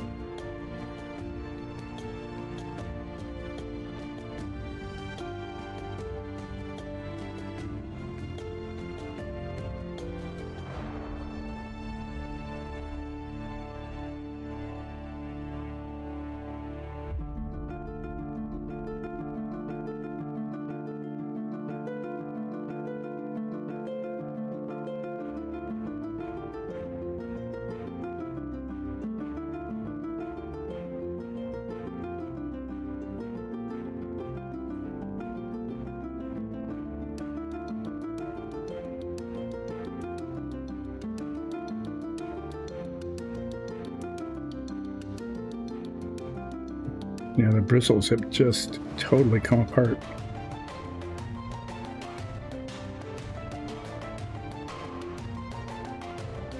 It's supposed to cohere and kind of form a point, you know? But they're not doing that. What they're doing instead is just kind of exploding.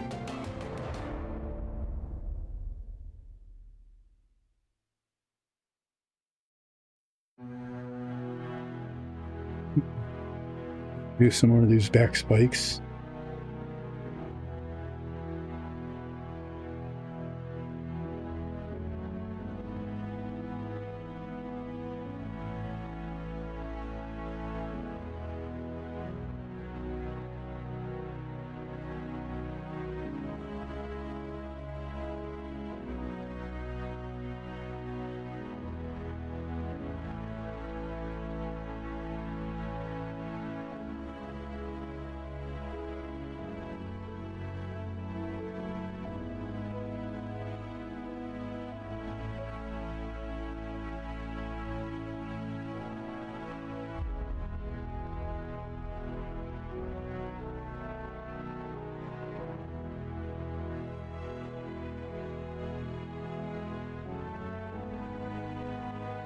This can be one of those things, you know, like stage props,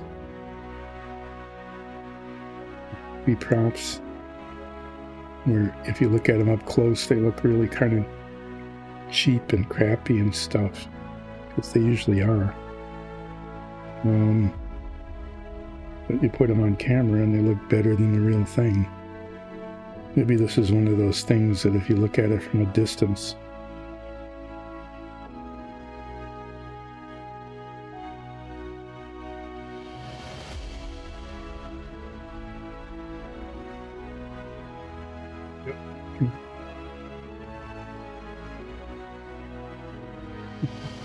be okay.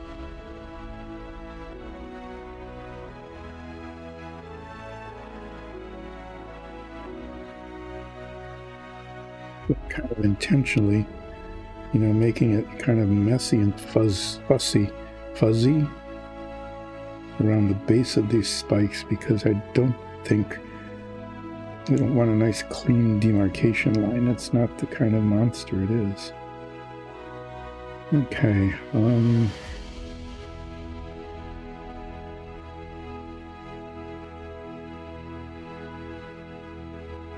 there's things on the tail.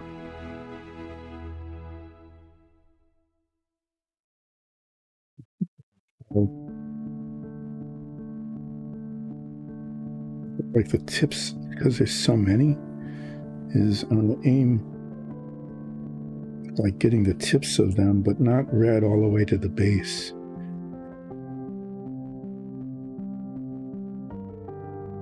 See what kind of effect that gives.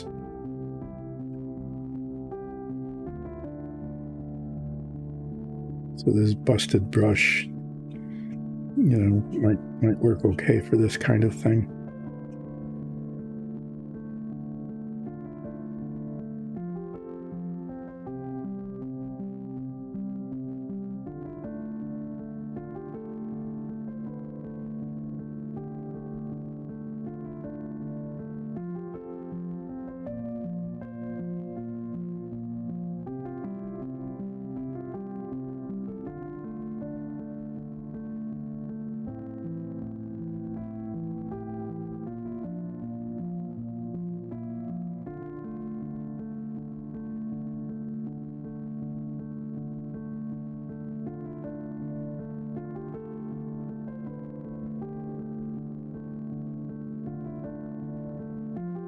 You know, kind of like that. If I can keep that effect going all the way around these spikes.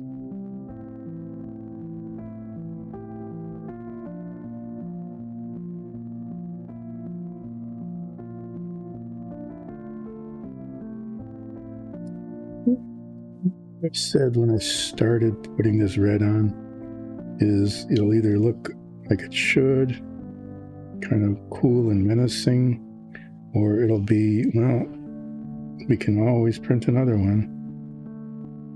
This might be almost in the we can always print another one kind of category.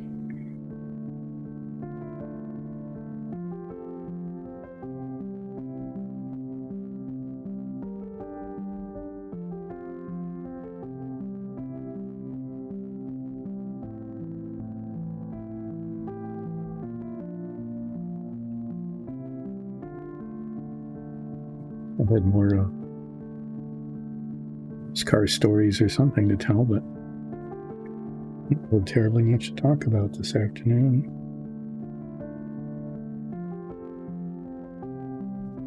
Do them. I already was reduced to cartoon theme songs. I mean, how many times can you sing the Yogi Bear theme song before that becomes, let's not listen to this stream anymore?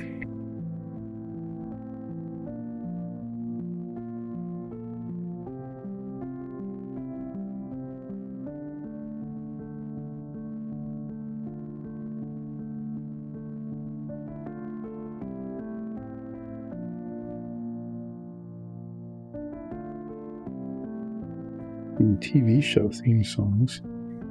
Of course, you know, the famous ones like Beverly Hillbillies and Gilligan's Island.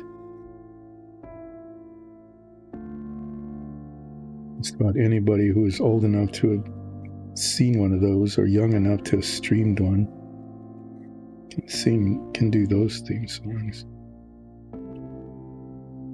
The Mr. Ed one, actually the Mr. Ed one was pretty decent as they go. It's kind of fun to listen to. They made the rhyme of horse and course, you know, got used up.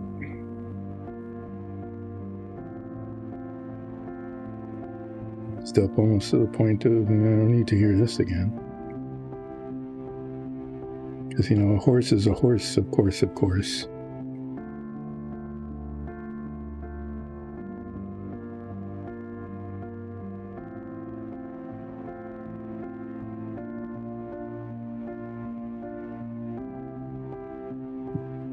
A horse, of course. It is, of course, unless the horse is the famous Mr. Ed.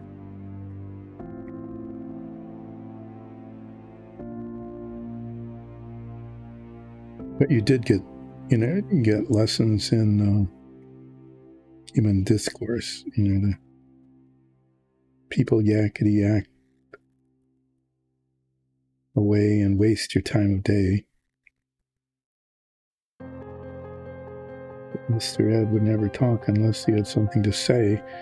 And I always thought that was kind of weird because, you know, people don't talk unless they have something to say. It might not be worth saying. I mean, there is that, right? That might be what they were kind of implying.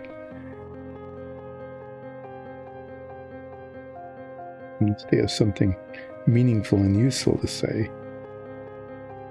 But Mr. Ed would never talk unless he had something to say, which means nothing other than that. Wanted to say something, right?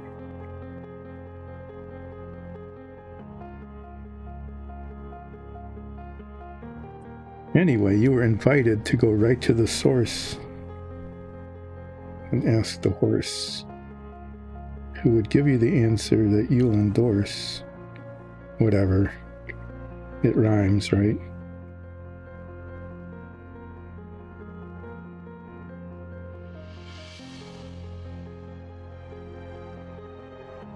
On a steady course, going back to the rhyming with course, which we've done like, what, 5 times already in the theme song.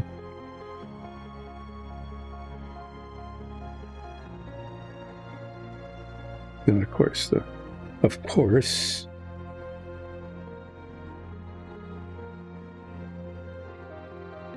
you've never heard of a talking horse? Well, listen to this.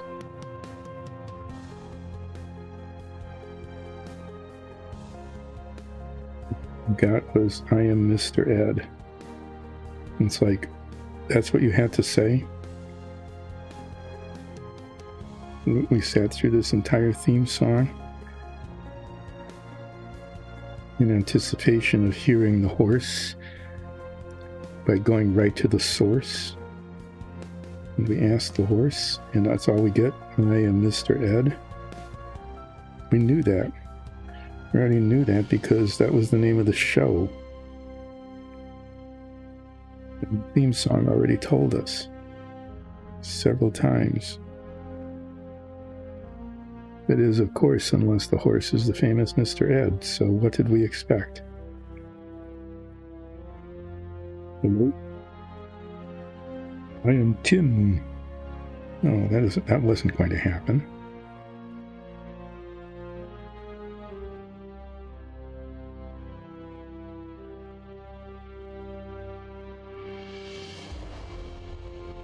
Anyway, it's a catchy tune. And if you didn't know the words, all you needed to do was, you know, go horse and chorus, And you'd be close enough anyway to the theme song to count. I mean, it would count.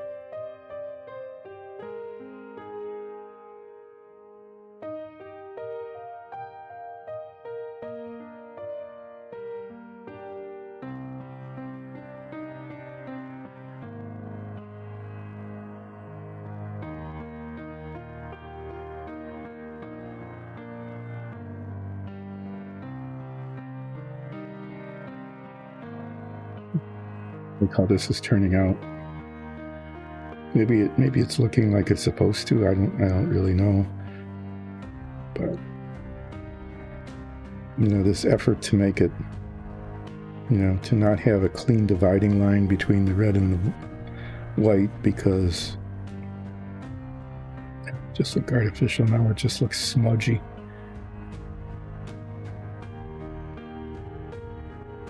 But get to see relaxing painting. Yeah, I know. I mean, there was no one here to rescue me. But I went on from cartoons to Mr. Ed.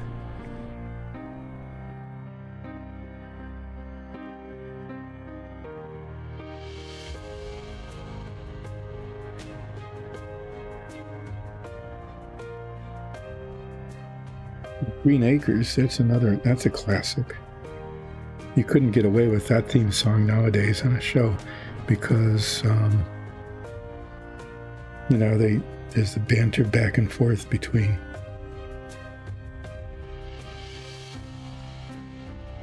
main characters.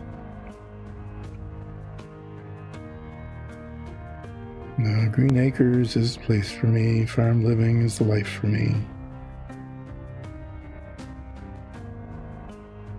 And then she's, you know, going on about penthouse view, give me Park Avenue.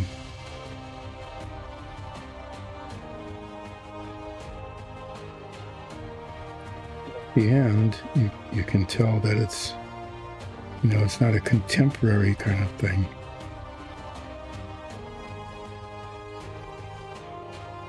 It's after her pleading and his rhapsodizing about, you know, country living and all of that. It's you are my life, hey, city life.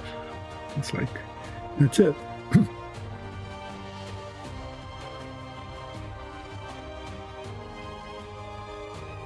It's the whole thing after going back and forth. He just reminds her that she's his wife, and that's the end of that conversation.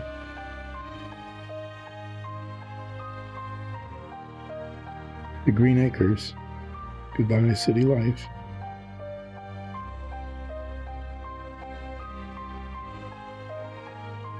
The event was over.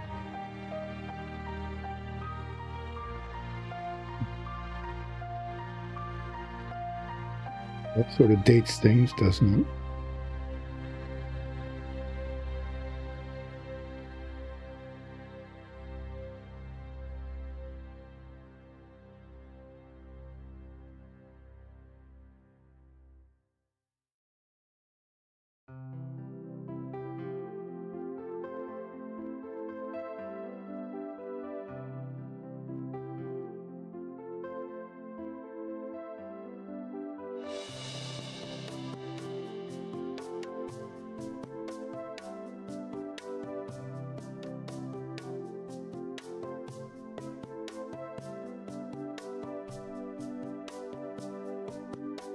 The old D&D show? What do you mean, who? What old D&D show should I get on? Should I get on to describing our campaign?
Spikes on this tail.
At this point, I'm beginning to think I probably should have been painting imps.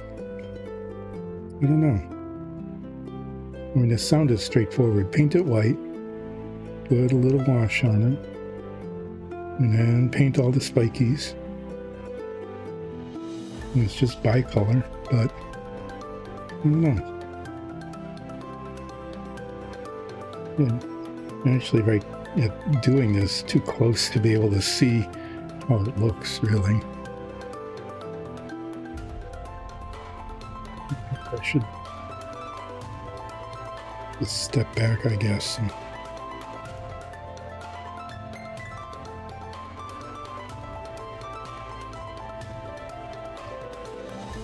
further away perspective on it. Just a lot of spikes. And I'm not entirely sure what to do with the wings. I think the picture had at least the leading edge of the wings were red. So I might try to do that. I'll get a much better brush out of that though. This brush would not be good for me.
This is a pretty good red for the purpose, though. It's, you know, nice bright red. You can tell it's red because that's the label on the paint, red. There's no adjective on it, so it's just red. There's going to be a little paint here, kind of inside the wing like that. The recipe for relaxing painting big oops.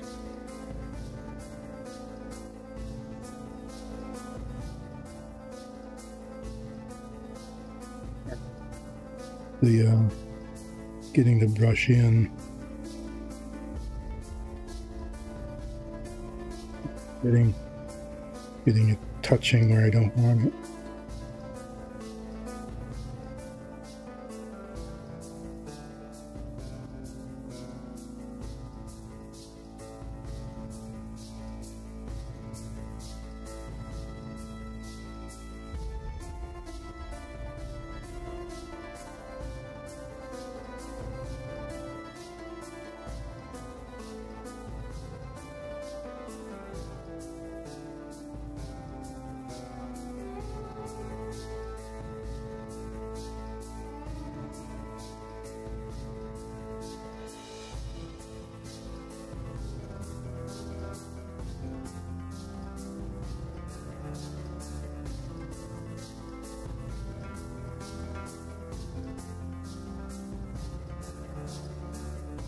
The brush totally lost its coherence once more.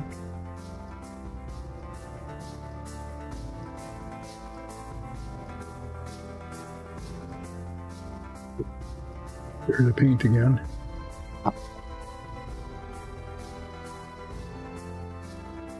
Yeah, I mean, it's kind of beastly looking, isn't it?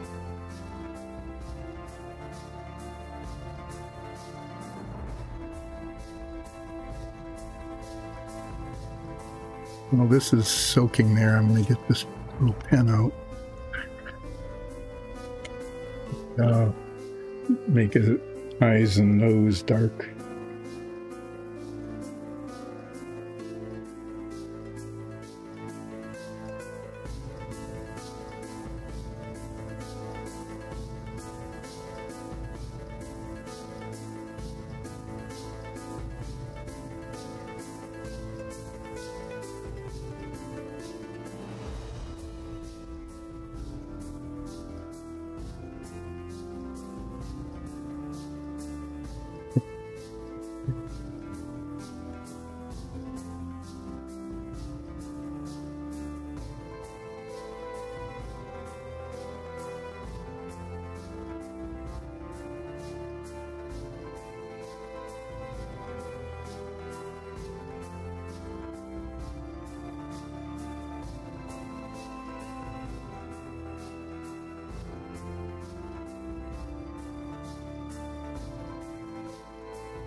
Down here.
Just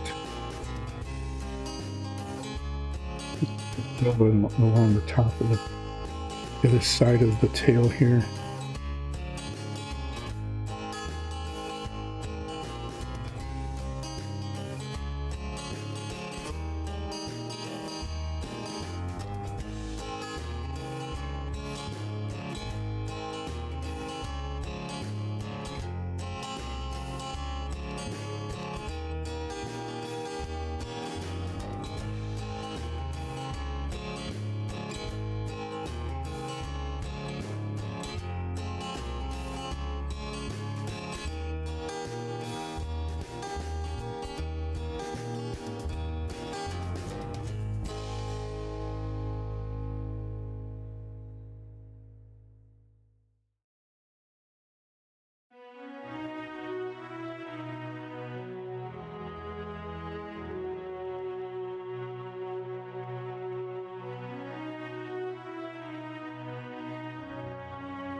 Get the tail.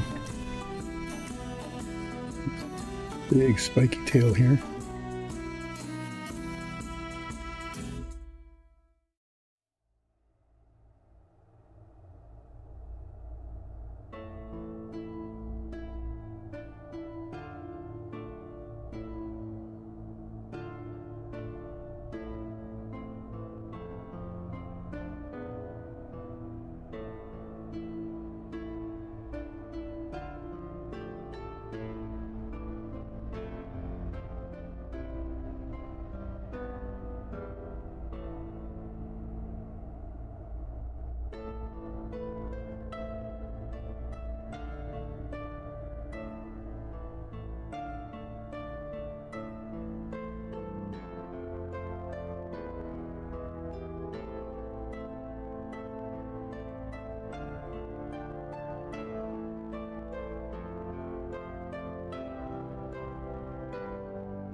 Quite what the point of this whole thing is, but now it's got like red spiky things all over.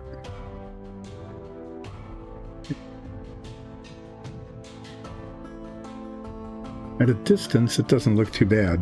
Under the head magnifiers, it doesn't look very good at all, but at a distance, it's not too bad. I'm guessing the toenails at least should be red.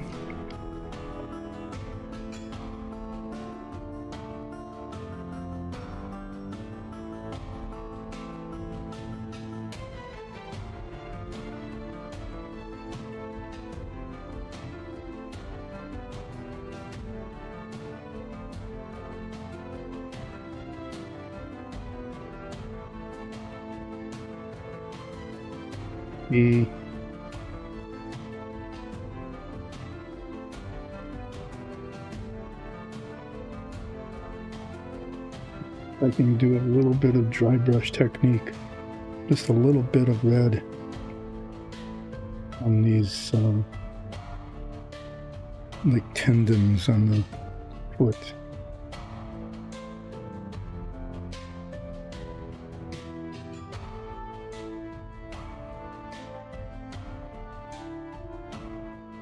I think we want too much of it, but maybe just a little bit.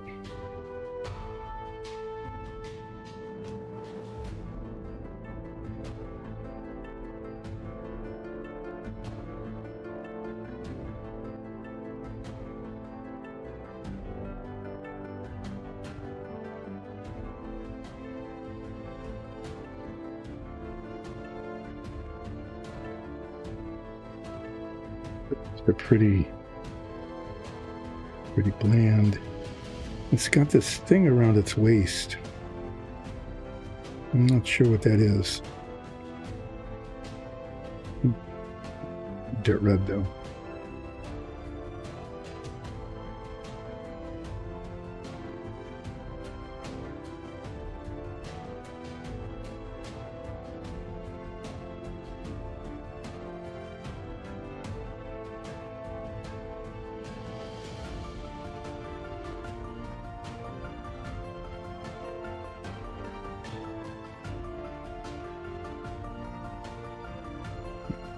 Just that, just this little bit.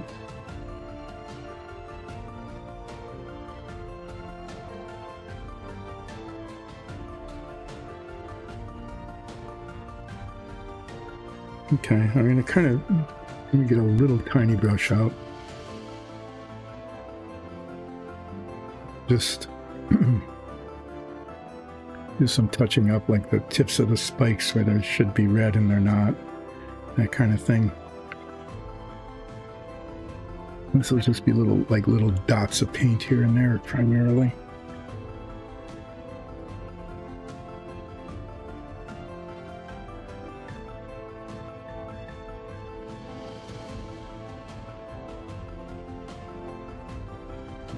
Instead of instead of it looking like it's shaded or something like that, it just looks like a spot was missed. Because that's pretty much what it is. It's a mist spot. Especially on the tips of these things.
Looking at from this side, that I kind of missed spots because just of the way the rotation is.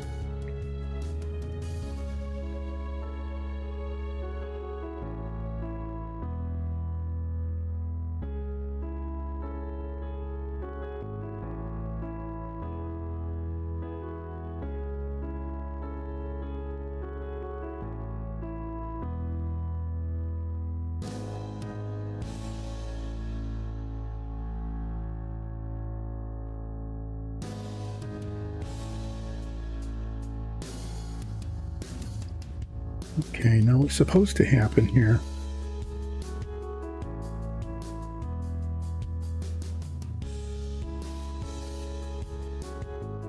The leading edge of the wing is supposed to be red.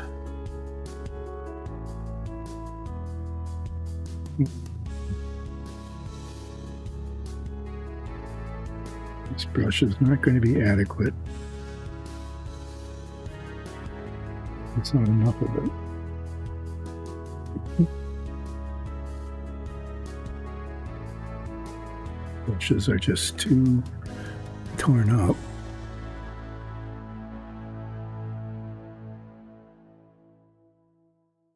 This brush might work if the bristles stay coherent.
what it's supposed to look like.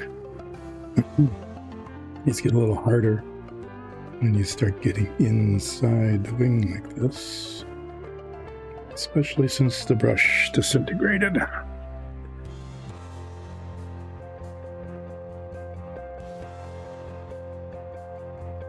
It's supposed to be really nice, thin, flat brush. The bristles are all curling up on the end.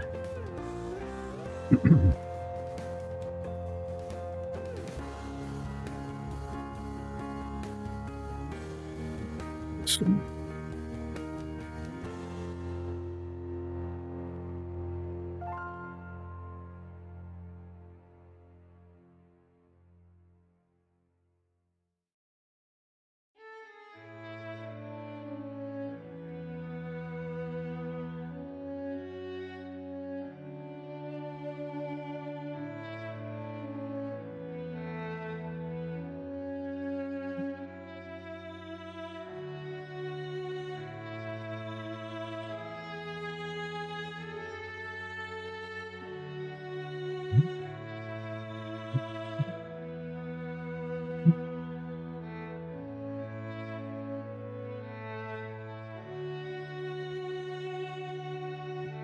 It's poking up in the place. There's one more. Maybe this really fine tip.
miscellaneous spots of red all over the place.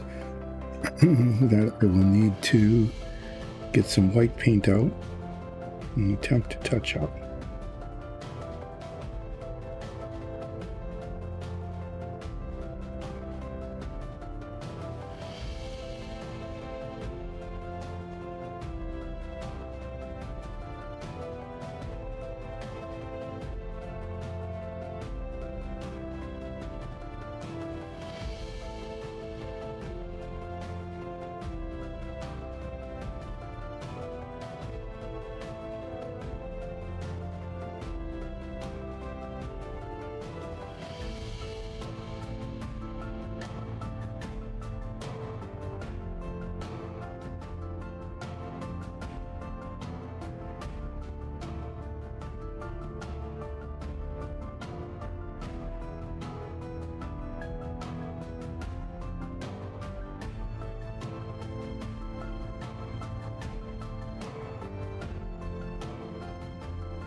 Someone dares walk past our house.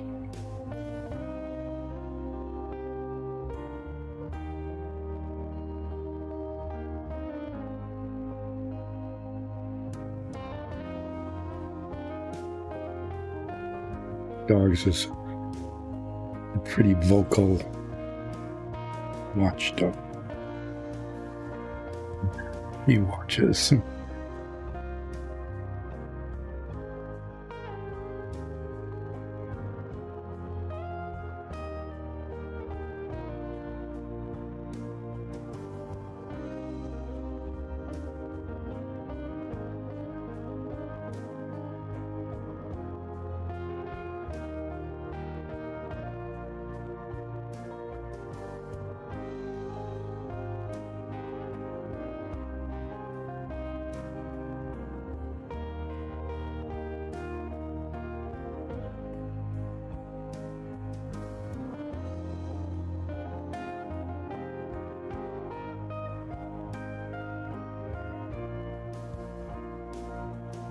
Yeah.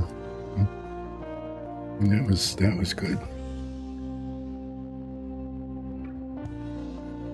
That was a big oops. That was a, well, I'm going to move the brush. Bang, smash right into an already painted surface.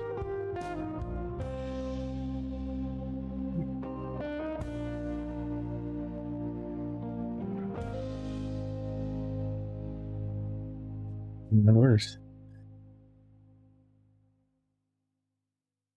Fair amount of little spots of white paint attempting to cover up these oopses.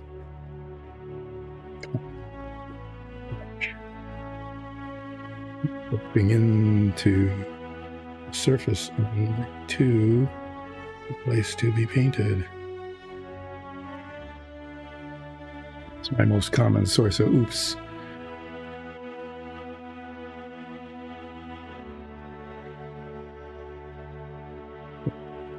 Moved on its way to a surface to be painted, smashing into a surface that should not be painted that color.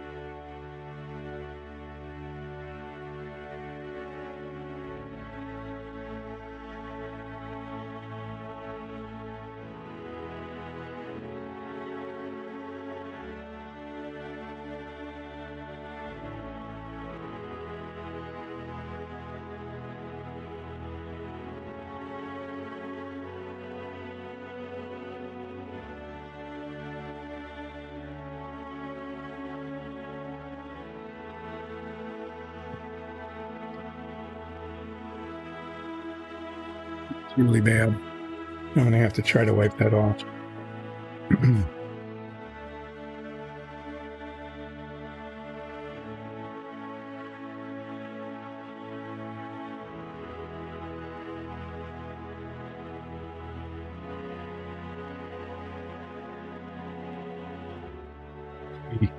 Seriously retouched.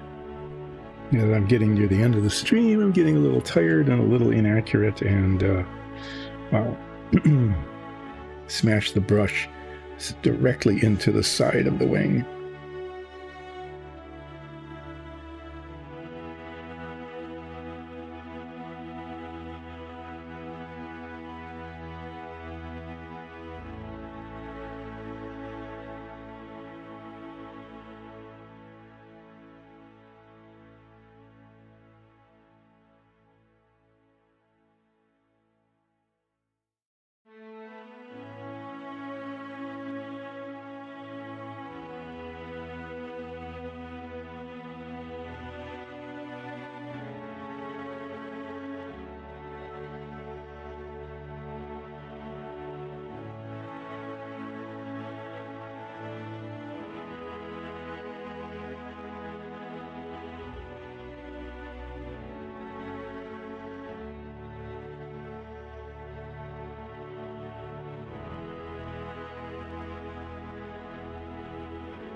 Just a few spots where it's hard to reach because the tail's in the way.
Okay, that was poorly done.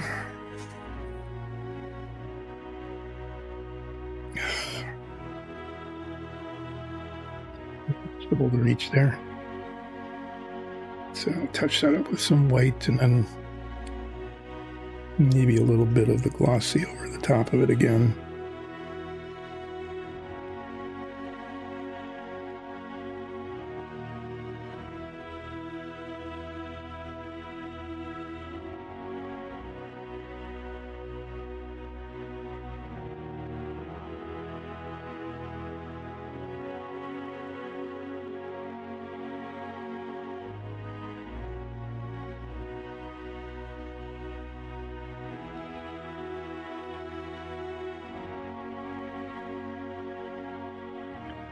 Yeah, there's about enough time to do the touch up in all the places where I smashed the brush into it, into the wing surface instead of the leading edges like I was aiming.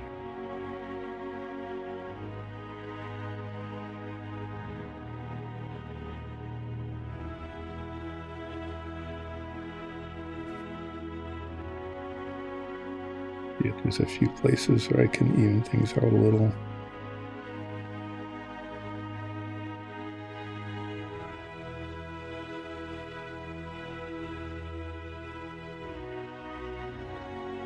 It'd be a lot better if I had a little bit more cooperative brush and a little bit more cooperative, not shaky hand.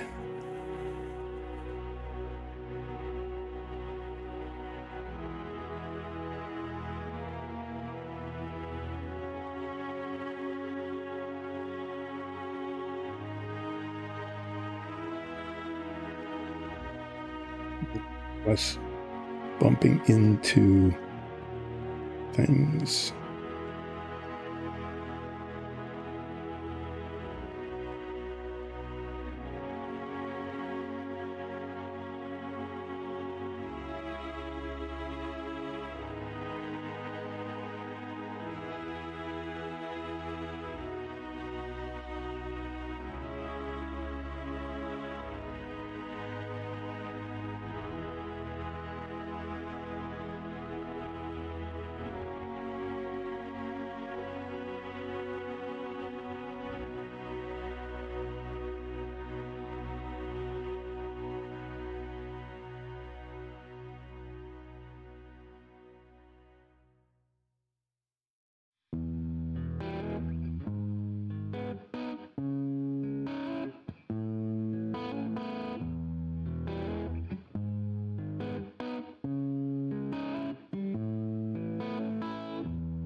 Okay, well, except for the obvious mistakes, it's not too bad.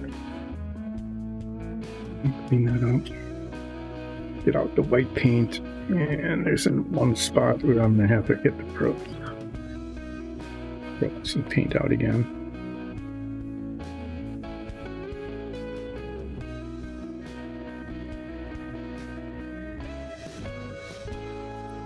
Use this brush on the white.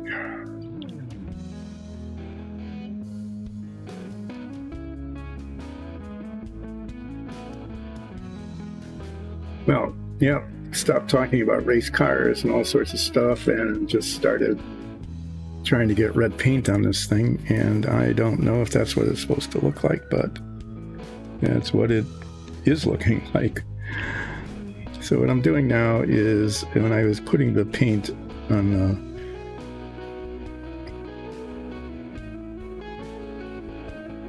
the edges of the wings, I managed to get it on the bottom edges of the wings above. I am doing the proverbial getting the red out.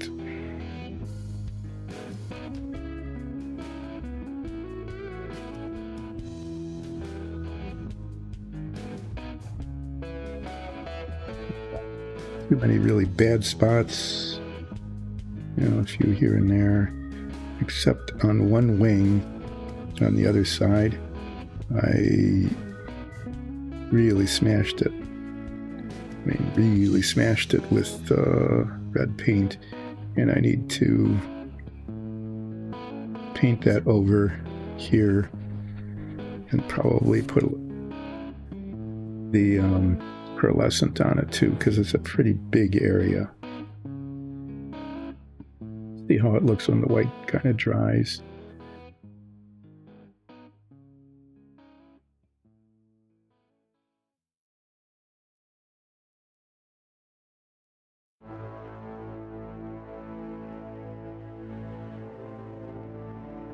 So it gives it a nice kind of shininess, kind of like that.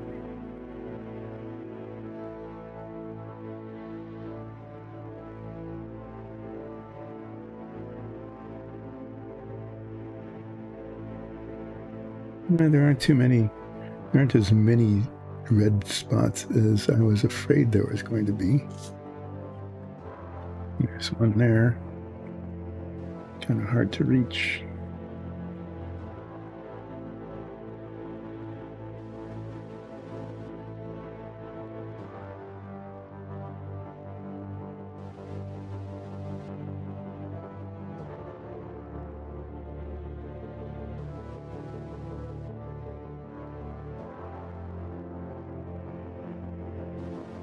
Yep, and it went up too high. wonder if I could wipe that off. The white paint, there we go. I was able to salvage that. I was trying to get this little spot here and just went up too high.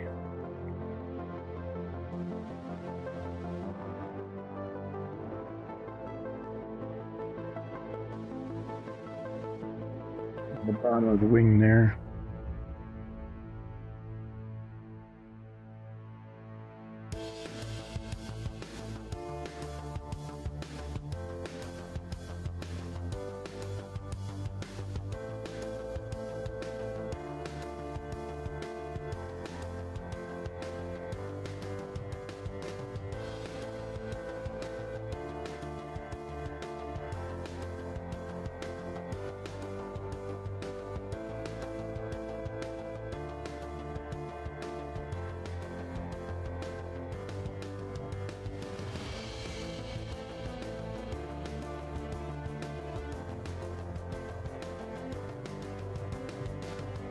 Just a little touch of red. Just in a spot. Get it again. If I don't see it, I'm not going to mess with it.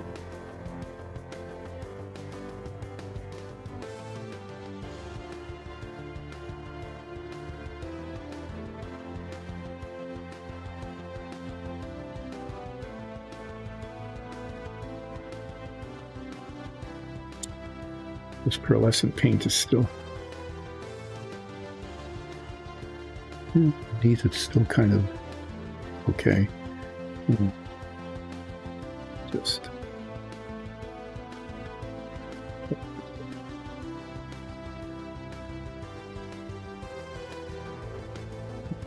see if any of those other white spots are really obvious.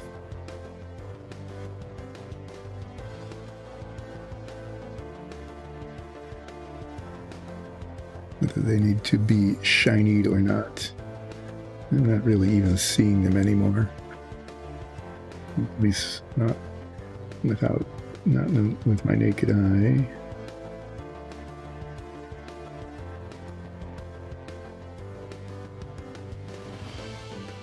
Yep, it is time to stop messing around with this.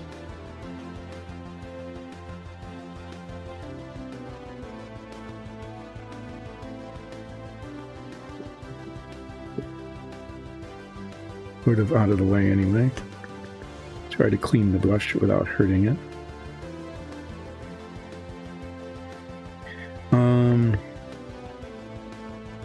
Yeah, for better or worse, this is a bone devil, or at least that's what I'm told it is. And when I saw it online, it was all white with red spiky stuff all over the place. So here it is, white with red spiky stuff all over the place. You know, the rib cage kind of shows. You can see a little bit of the face. On camera, I'm guessing, you know, during a campaign that would look pretty fearsome.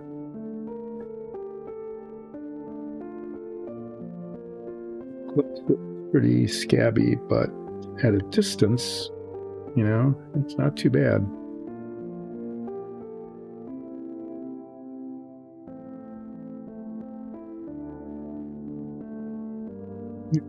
There, then I really think would look better if it's red. I want to just do that. You know, it's always the, oh, and then bump your brush. On this side here, it's all red. But these white spots are distracting.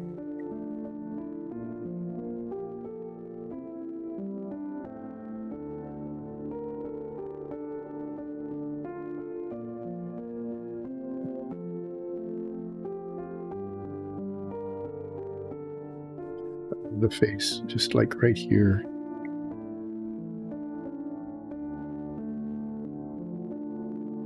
It actually made a big difference, that one little spot.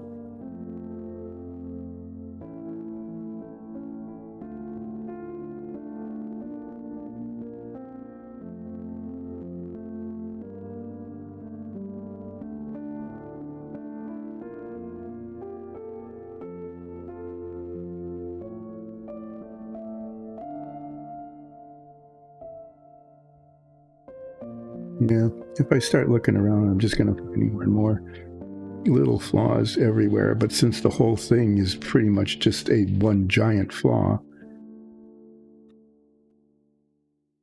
okay, just in terms of how it looks, I think leaving well enough alone, or just leaving it alone, is probably the thing to do here.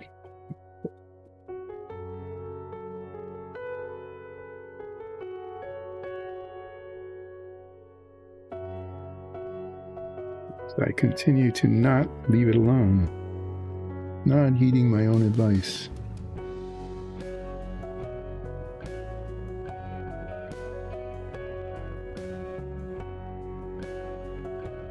Yes, leave it alone. Stop. Okay. This has been Relaxing Painting with Dice and Dungeons. Those of you who have watched along as I was doing this or catch it later on YouTube, please consider checking out our Dungeons and Dragons campaign, which streams on Twitch with a live chat Sundays at 2. We're at Eastern time here, so it's 2 o'clock our time. Many of you are in very different time zones, so keep that in mind. If you can't catch it on live chat, then you can always watch it on YouTube or even as a podcast, because there's always some sort of noise going on. People talking, music playing, that kind of thing going on. So a podcast actually worked pretty well with our campaign. If you like this, please consider, if you haven't already, becoming a follower. Tell all your friends, tell all your relatives, tell your acquaintances, tell people who are total strangers that they should check out Dice and Dungeons, either the D&D campaign or Relaxing Painting with Dice and Dungeons, or both. Have them become followers. They can become sponsors. I think that's what it's called on YouTube. And if you really like it, you can go to patreon.com/diceanddungeons. That's patreon.com/diceanddungeons, and you can become a patron. And if you become a patron, you get access to our Dungeon Master's notes for the sessions that have been run, and also the warm-ups that we do before each session. We do a little improv kind of thing, and they're usually mostly silly, but they're kind of fun. So thanks to everybody. As I mentioned at several times during the stream, I'm going to be away for a couple of weeks doing family stuff and traveling, and sometimes traveling doing family stuff. And we'll be back again, not next week, not the week after, but 2 weeks from Monday. In the meantime, there's some chance that one of the other members of Dice and Dungeons might do some relaxing painting. I can't be sure of that, though.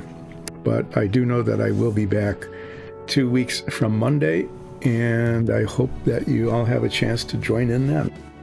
Thank you all, and until next time, bye.